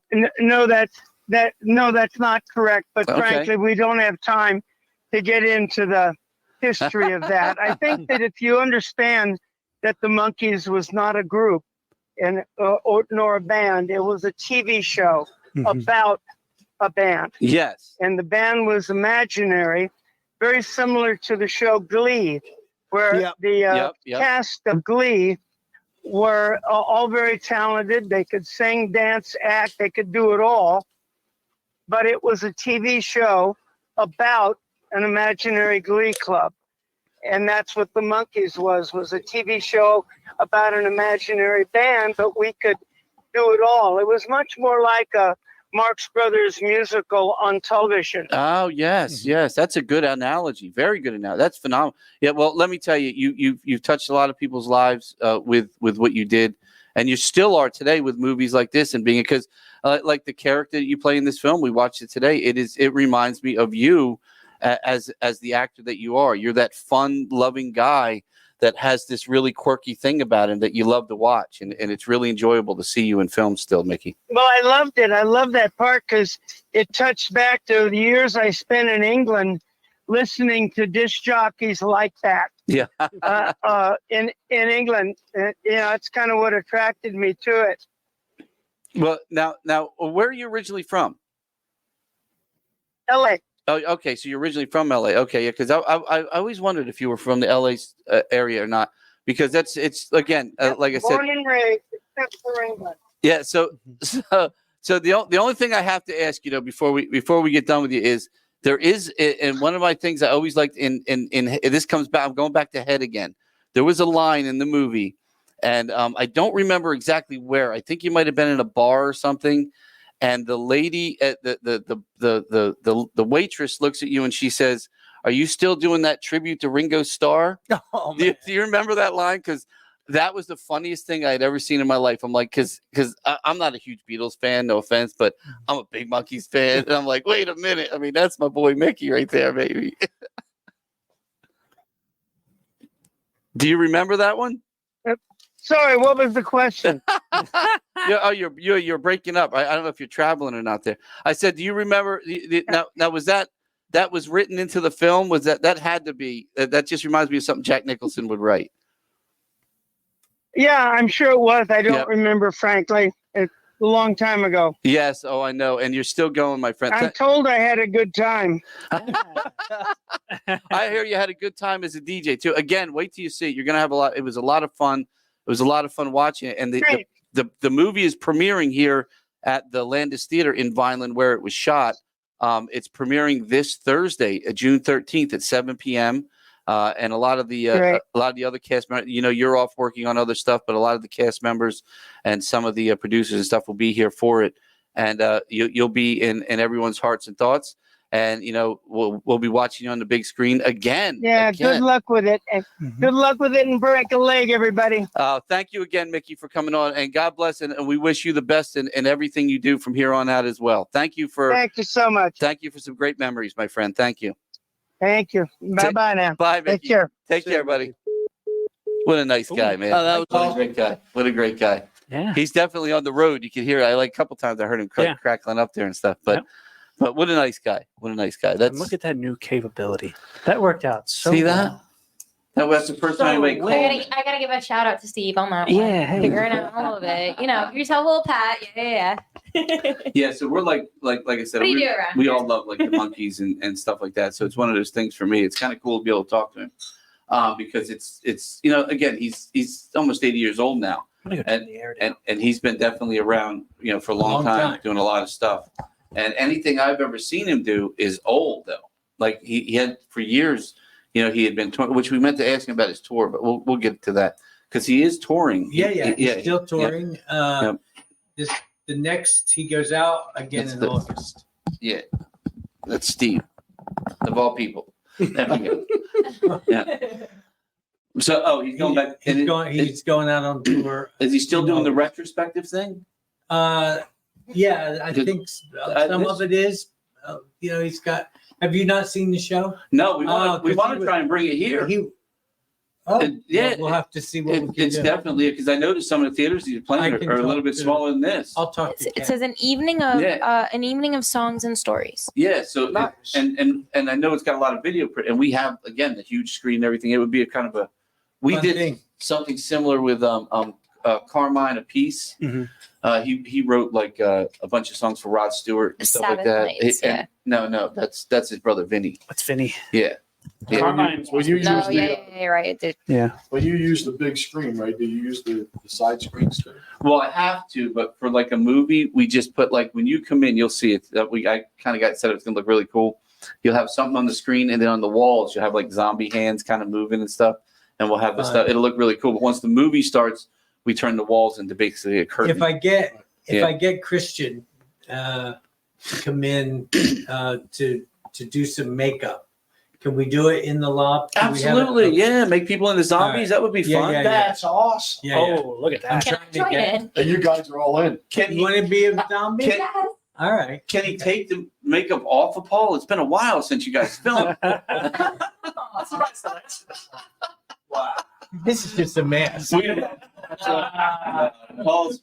We know we love Paul here. Like he is definitely family here. He's been kissable. Yeah, he's been a part of everything. I don't know about all that, but I love. I'm picky who I kiss. No, I gotta say, Paul reminds me of, and you're gonna laugh when I say it, and I mean no disrespect. No, it's total disrespect. The guy from Wayne's World that owned Noah's Arcade. Oh, jeez. Oh, I have to go watch that. Go back and look. Yeah, I think it was Tom Cruise. You're in good hands. Hold on, I'm gonna pull it up. Paul won us over not only with just being Paul, but he makes a damn good sauce. Yeah, he really does. He makes spaghetti sauce. Oh yeah, he brings it over. Never had. Oh my Yeah. gosh, it's unreal. I've had Josie's. Yeah. Well, wait a minute. Is No, it you you? had mine.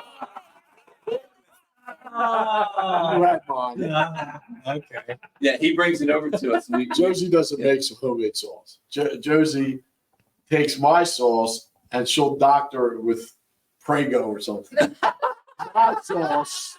My sauce is homemade. I hope she's listening. Oh, Brian Murray. Yeah. Brian Doyle Murray. He's talking about. He's an actor you've seen. Yeah. If you see him, you're like, oh, I know that. He's another one who's been in a million movies. Who's it? Brian Michael Murray? Yeah, Brian Doyle Murray. Doyle Murray. But there's a lot. Again, this movie has a lot of that too. And I thought that's one of the things I enjoyed about watching is seeing all these actors that you kind of know. We might be able to get, as we get closer to September 15th. We could bring some of the other cast members on. Oh, heck yeah. If we can do it this way. Absolutely. If we can do it this way, I think we could get, I could probably get Kevin to come on. Oh, that would be phenomenal. Yeah.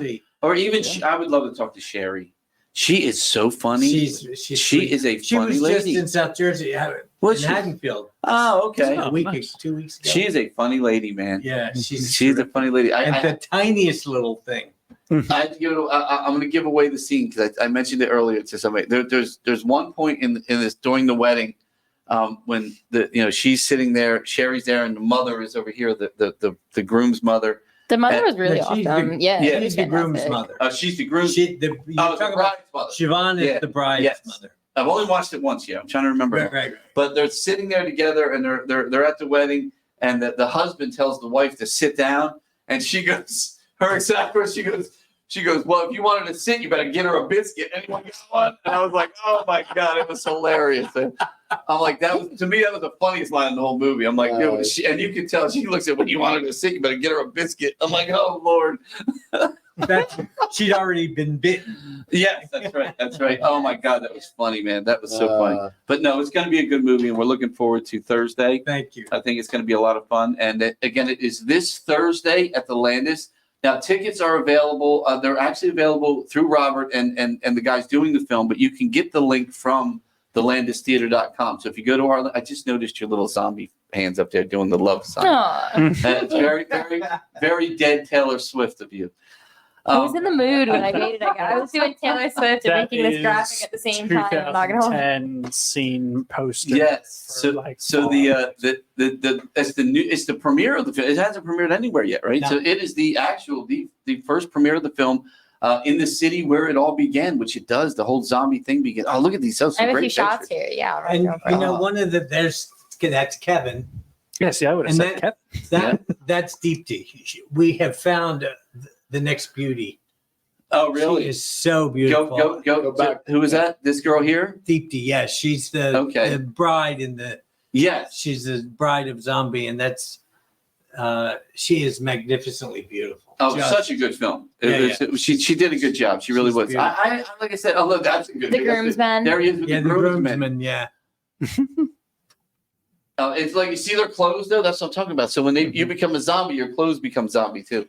it's very interesting. You become a 70s like superhero. Yeah. In most zombie movies, the zombies are the ones that are dressed in black and white. Now here all the humans are. All the humans. When you go to the wedding, all the beautiful, clothing is all on the zombies. Yeah. And the normal humans come in and they're drab. It's better to be a zombie. Yes. So I did a couple zombie things in my years. I was going to say I did about 5 years of that. Well, I did a few things, and I did the one thing I did was with George Romero, and we had this long discussion during a lunch one time about zombies, and he is the father of zombies. I mean, the zombie came from George Romero, and he said the one thing he hates is zombies should never run. He goes, he's very into, he was very into, why the zombie became the zombie. Where this is, satirical look at zombies, where his zombies were so serious. And I remember when we were making the one film, if you ever get a chance to watch online, it's really funny. It's called Zero. We made a show within a show. It's actually amazing. Yeah. So the show that we made that was within the show, we filmed it was like cops, but they were zombie cops. And when I tell you, oh man, they probably put $200,000 into the movie within the movie. We had full on uniforms. We had decked out cars with green lights and all this. It was like crazy. Mm-hmm. And we were sitting in Atlantic City, and I'm sitting there with an AR-15, and I got all my stuff on, and sitting next to the car, I'm just leaning back, and this guy comes over to me, and he looks at the car, and it's got zombie enforcement and all the shit all over it. And he looks at me, he goes, "Is there something I should know?" And I'm like, "No, we're making a movie." He goes, "Should have got." Oh, because I was a little, and we shot a lot of things. Should have recorded that. We oh, dude, it's in the that I wish we, but in the actual one of the scenes, which again, this is why I love the zombie stuff. I think it's a cool thing to do. We actually were in front of the Caesar's Palace, and the girl was a zombie, and she's coming across in dead daylight. We pull up in this car that looks like a police car. We get out. I pull the 45 out, and I shoot her in the head.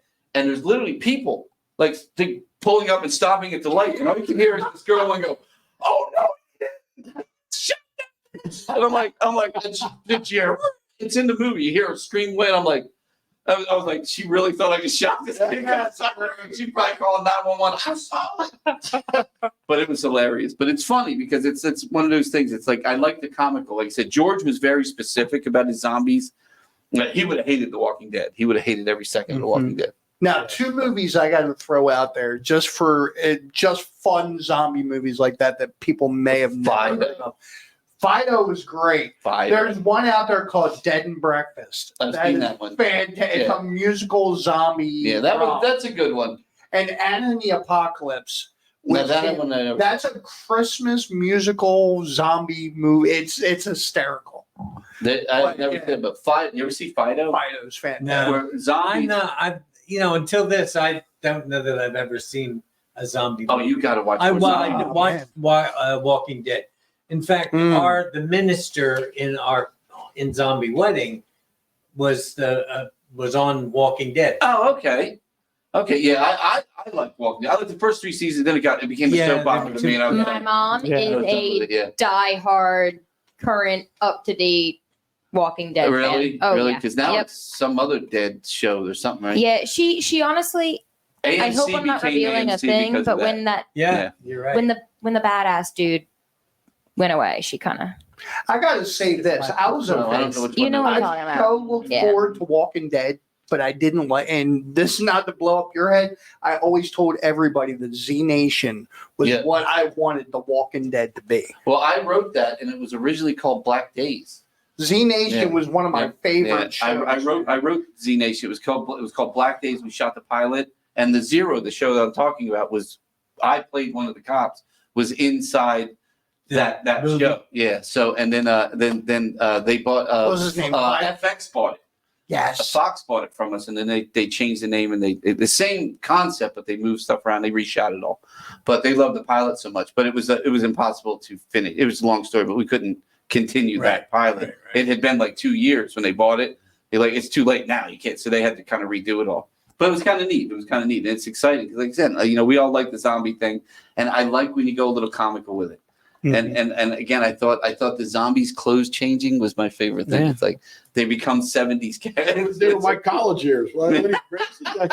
And all my friends were like the zombies too. So there you go. Yeah, there you go. Right? Yeah, not far off. Right? That's right. If you're in the Vineland area this Thursday, tickets are still on sale. There's, this starts at 7 p.m. The doors will open around 6 p.m. Again, it was shot here in Vineland. There's some great stuff. You're going to recognize a lot of people in this film. It's a lot of fun. It really is. It's a ball, man. And tickets are available on the landistheater.com. There's a link that will take you to their site to buy. It's what's it called? Ticket something Eventbrite. Eventbrite. Yeah, it's an event. Yeah, it's on Eventbrite. So it'll take you to the Eventbrite page, and you can buy tickets and dress like a zombie if you. Yeah, maybe people making up zombies. I think that's a great idea, Robert. I think that's a really good idea. I got to get Christian Domenici was the makeup guy. Okay, yeah. Job. Well, you just put a little blood and on Olga somebody Turks. This was all her concept for the zombies. Yeah, that was a lot of fun. It's fun. It's a fun movie, and it's available. If you don't get to see the premiere here, it's going to be in limited theaters, but on release on September 13th, Friday, 2024. Friday the 13th. Okay, excellent. So that's a lot of fun. So maybe we'll do that as we move forward, and we get closer to it. We'll bring people in. We'll discuss it, and we'll really, because like I said, we reach a lot of people, as you can see, all around the world. So I really, I think it's a fun film. It's going to be a lot of fun, and it's exciting to talk movies because, like I said, that was my life for so many years. And we talk music every time on here. We don't talk a lot of movies. And maybe a Halloween thing as we get closer. That would be awesome. Maybe we'll do a Halloween screening of it here as well. That would be a lot of fun. Absolutely, we can work with the city because we've been working with the city on a couple different events. Involved in the movie, so Maybe we'll do a Halloween event too. I think that'd be a lot of fun. It would be a lot of fun. Yeah, that's a good idea. We've been talking about doing like a trunk or treat for the kids.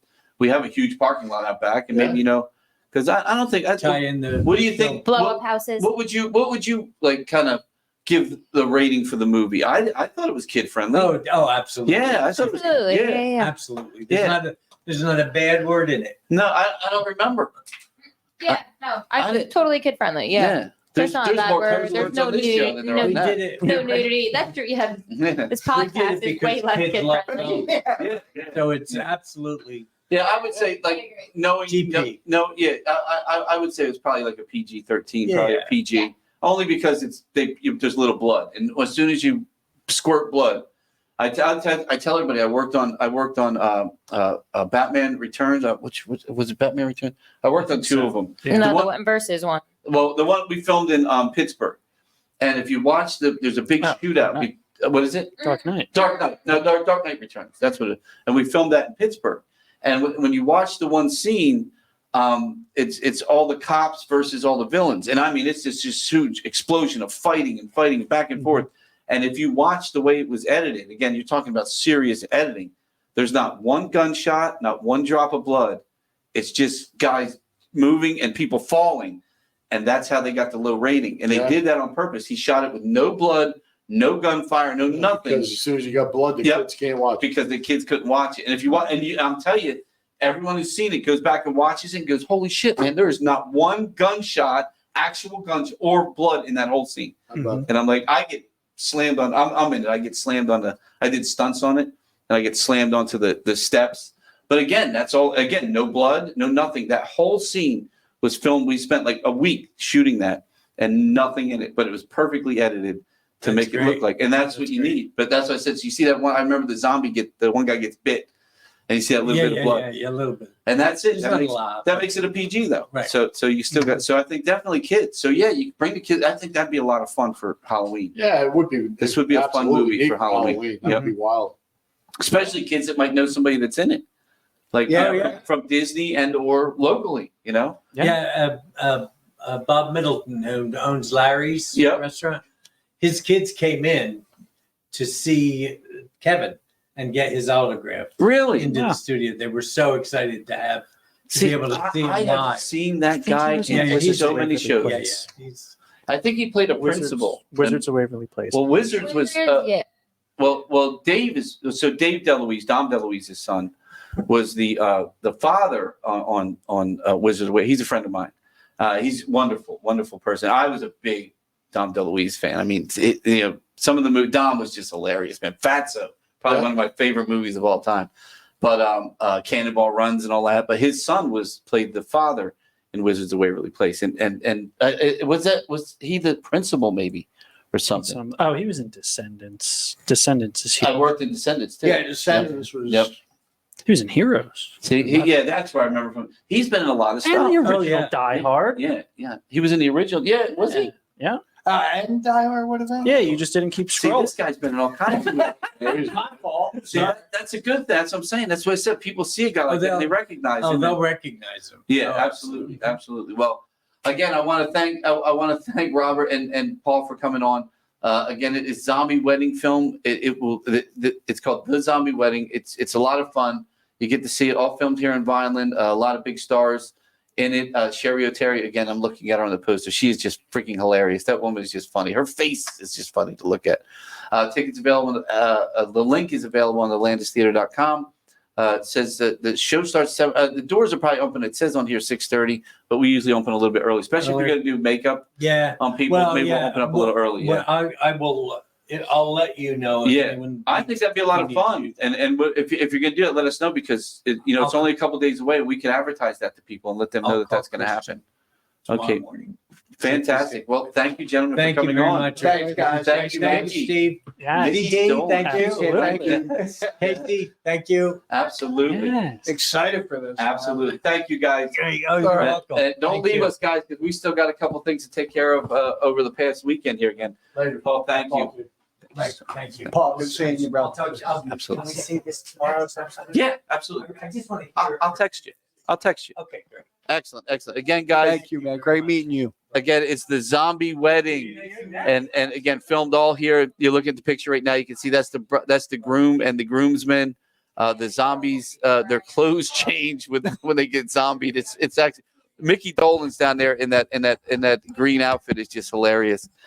And again, he's very monkey-ish still. He still has that same feeling. And there's two types of zombie movies, like we were saying. There's the serious ones, which Romero was the god of zombie movies. Yeah. And then there's the father. satirical Shaun of the Dead. fun baby. Shaun of the Dead. That's another great movie. Absolutely. The whole I Three Cornetto forgot trilogy. about that. And Shaun of the It's Dead our was a fucking staple morning. Yeah, that was in my childhood. That's probably one of the better satirical zombie movies. Yeah. Oh, Shaun of the Dead. Oh yeah. Yeah. Hands down. That's a legendary one. Dude, you got to watch Fido. I'm telling you, Fido was such a good movie. But the end of Shaun of the Dead kind of reminds you of Fido because they keep Fido in the living room chained up, kind of like the point of it. Yeah. Well, that came from George Romero. Mhm. So when he did was it Day of the Dead 2 or whichever one it was where they were in the bunker? Mhm. If you remember, they had a pet zombie that they were testing on. They were teaching him to speak. Yeah. Yep, and they were getting him to speak, and that's where Fido kind of came from. It was a take from that. Yeah. One of my favorite all-time zombie movies, just one of my guilty pleasures, I guess, is Return of the Living Dead from the 80s. Yeah. It was just absolutely one of my favorites. Yeah. The video game was great. You sat in the car. Returning to the Living Dead, but that movie was made twice, right? No. Yeah. They made it twice, and they made the same exact movie twice, but just a little bit different. Same actors and everything. Really? Go watch I Return never of the knew that. Yeah. Yeah, but there was I forget what it was. There was like a big fight with the producers and directors about it. And they go, fuck it, we'll shoot it again. It's the original Taylor's I and they remember did. watching that And with they my did. dad. And they like, did. That was just one of the movies I had with my dad. So the two guys that are in the original movie are in the remake of it, which is, again, the original movie. But you're like, well, wait a minute, aren't they dead from the first movie? You're like, but they didn't die because they just kind of redid the movie. But they put the same guys in it. It was hilarious.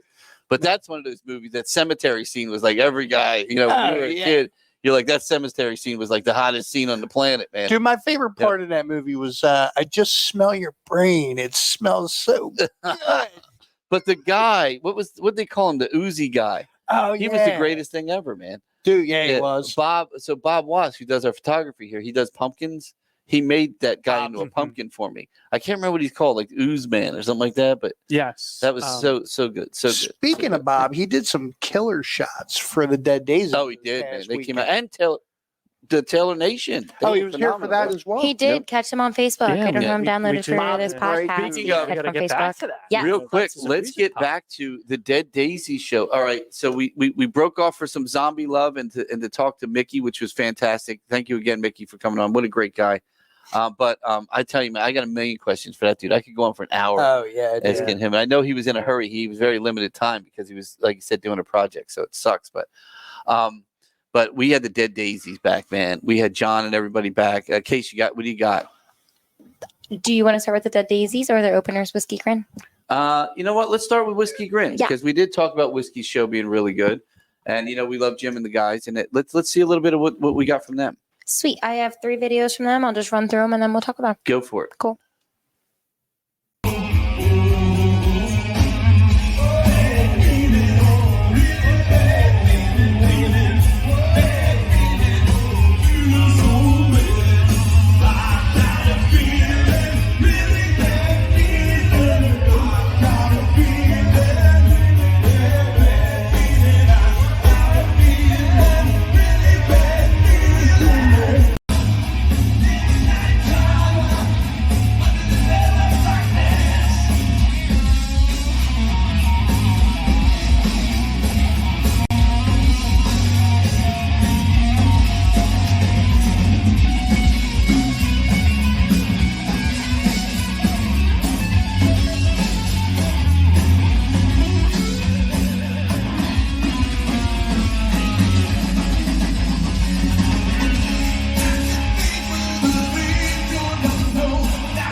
The end is near. Whiskey Grin will be there when everything ends and the apocalypse is gone. They will be there playing on a rock.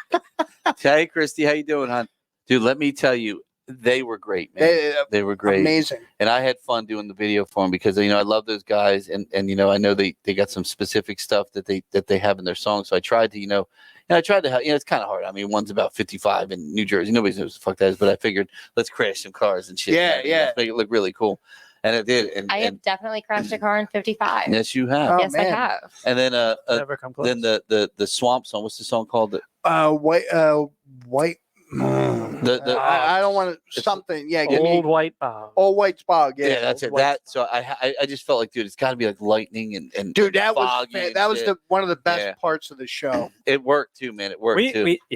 killed it for him. Yeah, I had like 4 Did a good clips job there. for him I was mixing up, and then Steve had the white lights flashing. It looked like thunder and lightning in the building. I really have did. seen Really Whiskey cool. Did a lot with Grin that. like countless times, and I just remember Saturday night sitting there watching them with a smile ear to ear the entire time they were on. Yeah, man. They Yeah. It killed was just fantastic. Between the production, I mean, I couldn't not bring up Bob, but that the sound guy for them was spot.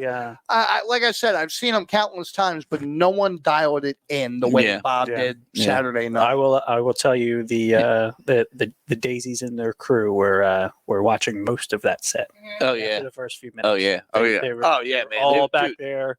It was great, man. Daniel and Tommy came up a little early and we're fiddling with some stuff to get ready for their show. After the guy looked, he goes, that looked really good, man. Yeah, I know. These guys are great, man. They're a great band, man. They're and awesome. again, I wish we had Sarah so bad because they killed Sarah. Yes, man. they did. It Sorry, was so I dropped good. the ball, all right. So good. It was so good. And I was so proud of them for pulling and listening to me. Because I'm very glad they did it. I'm telling you, because I literally, after they did it, I walked right up on stage and said, yo, man, you got to pull a song, man. You got to do something and get this song in the set. Either one, I don't care which one you do. Sarah was the better of the two. Yeah. And they did it. They put it in there. And I'm telling you, every single person in that audience became a Whiskey Grin fan. They heard their music. Sarah hooked them. They heard another couple good songs, and they were like, this is my band. They don't normally do ballads. So to see them play Sarah, it's in stark contrast to everything else that they do. Yep. was just because it actually opened your eyes and ears to a different side of that band. Yes, and that's what people want. People want familiarity when it comes, especially nowadays in music. Again, that's why the Daisies throw in covers. You know what I mean?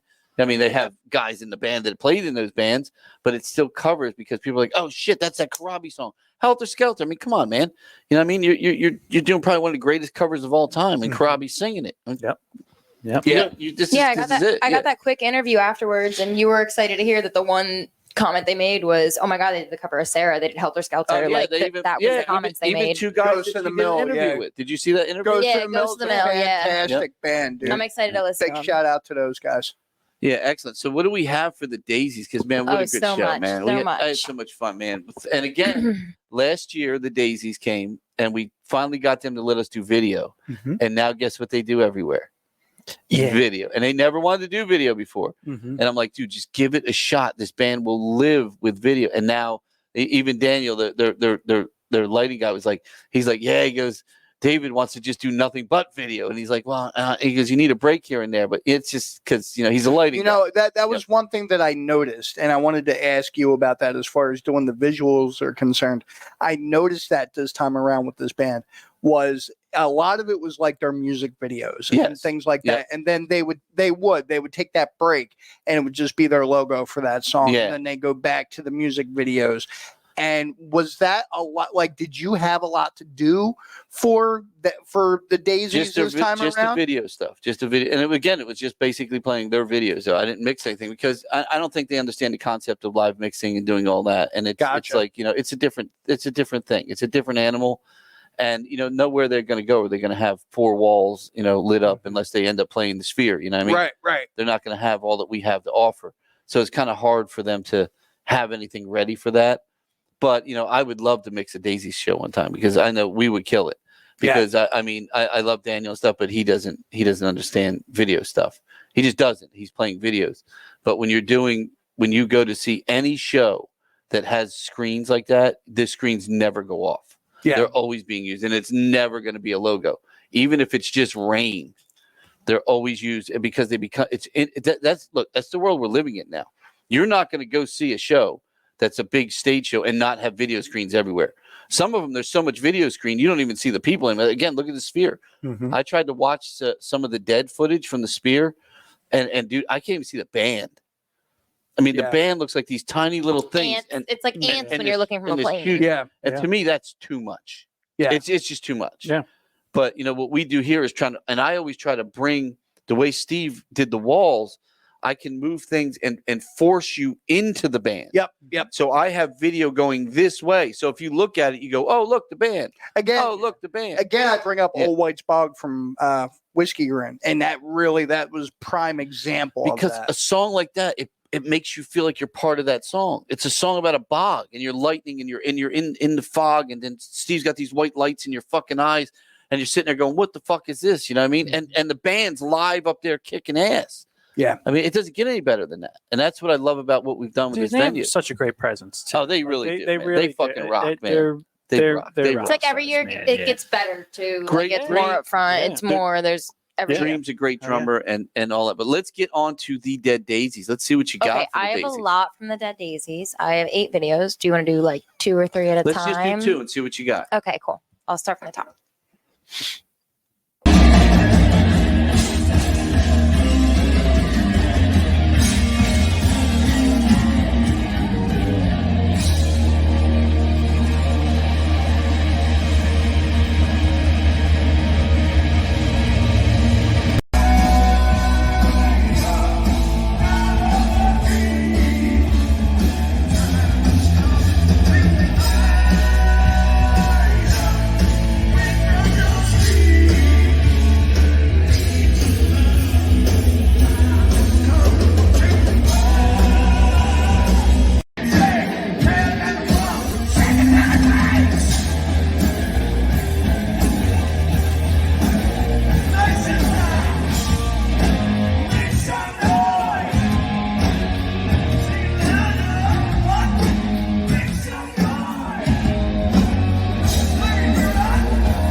that's our lighting package. That Steve and Andy, put that whole package together. None of that belongs to the Daisies. And so you go to see him in these other places, you're not going to see that light show because he doesn't have access to those lights. I try to do it, especially for guys like that to come in.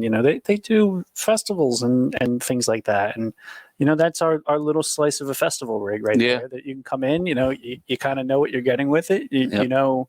Hey, if I did my work ahead of time, I could put together an awesome show on this kind of stuff. So awesome. Yeah, true. And it looked really good. Really. What else you got? Dude, I love this. A little more. And the video looks so good in these. Mm-hmm. And they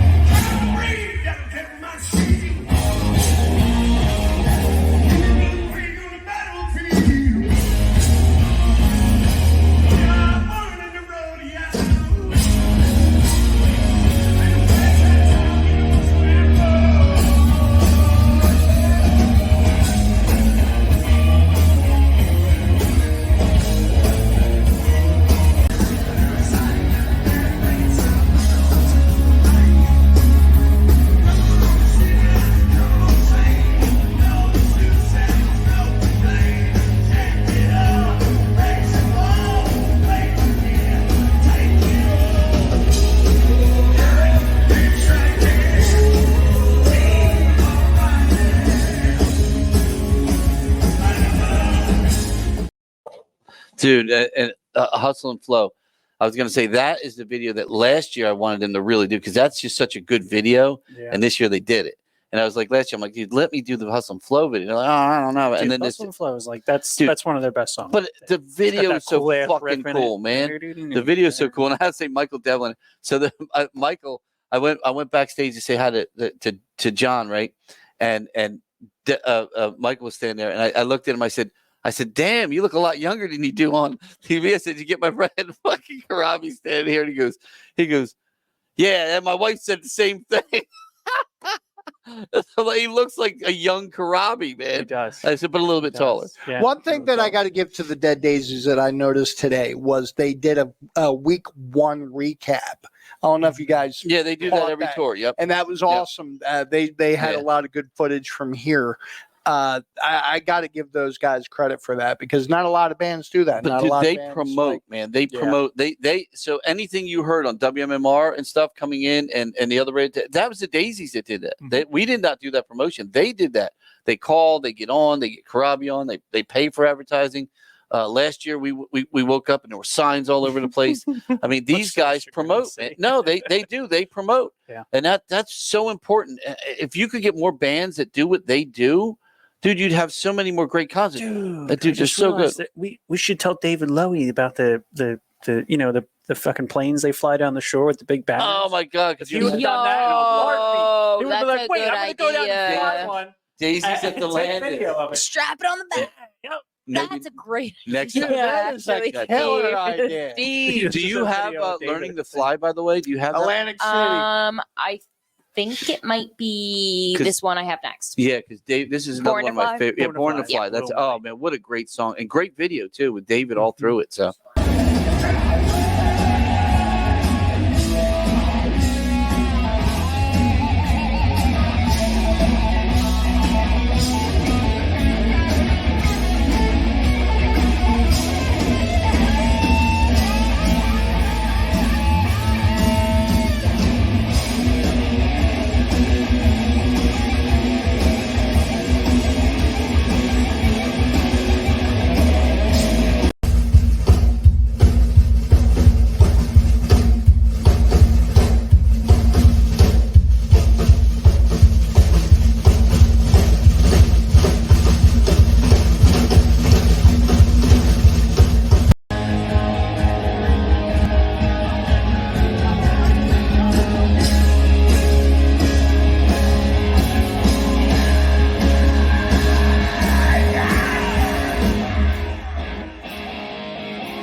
Oh, dude, that was such a good, and that's my favorite song from is Mexico. I love that song.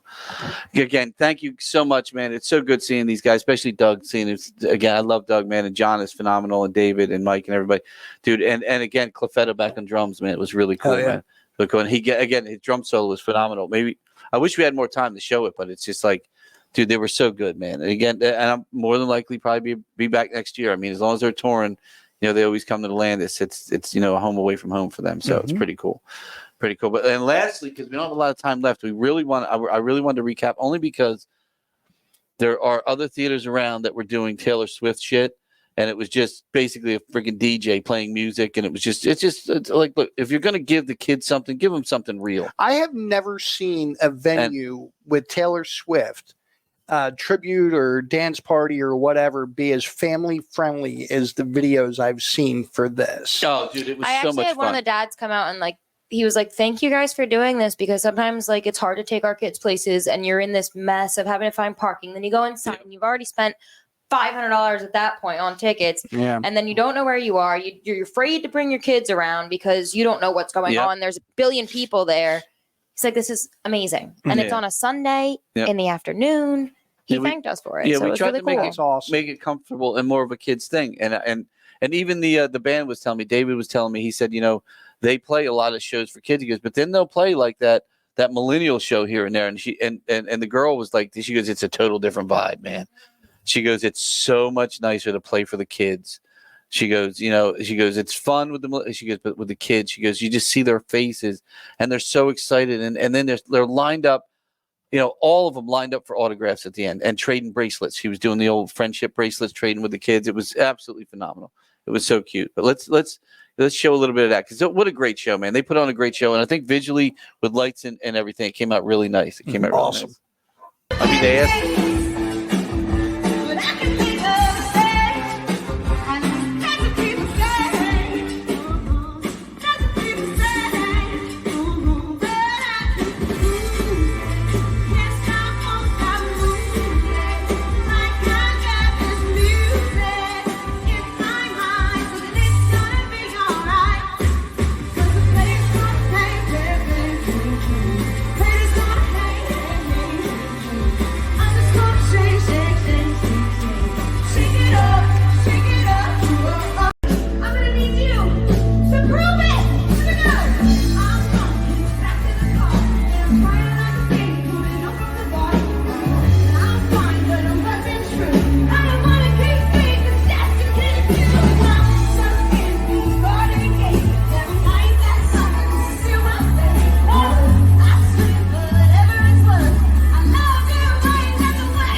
Cool summer, baby. Cool summer. And that was my cool summer. I do have a little more. If you guys want. Go for it. I loved it, man. I thought, and you know what I love?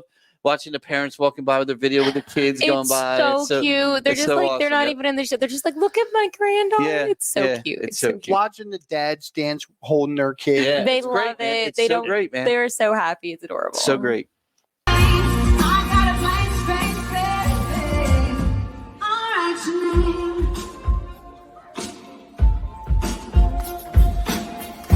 Cherry lips, crystal skies. I can show you incredible things.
Oh, dude, what a great show. And like as Steve was saying, they had the little disco balls trying to keep kicking them out in the audience.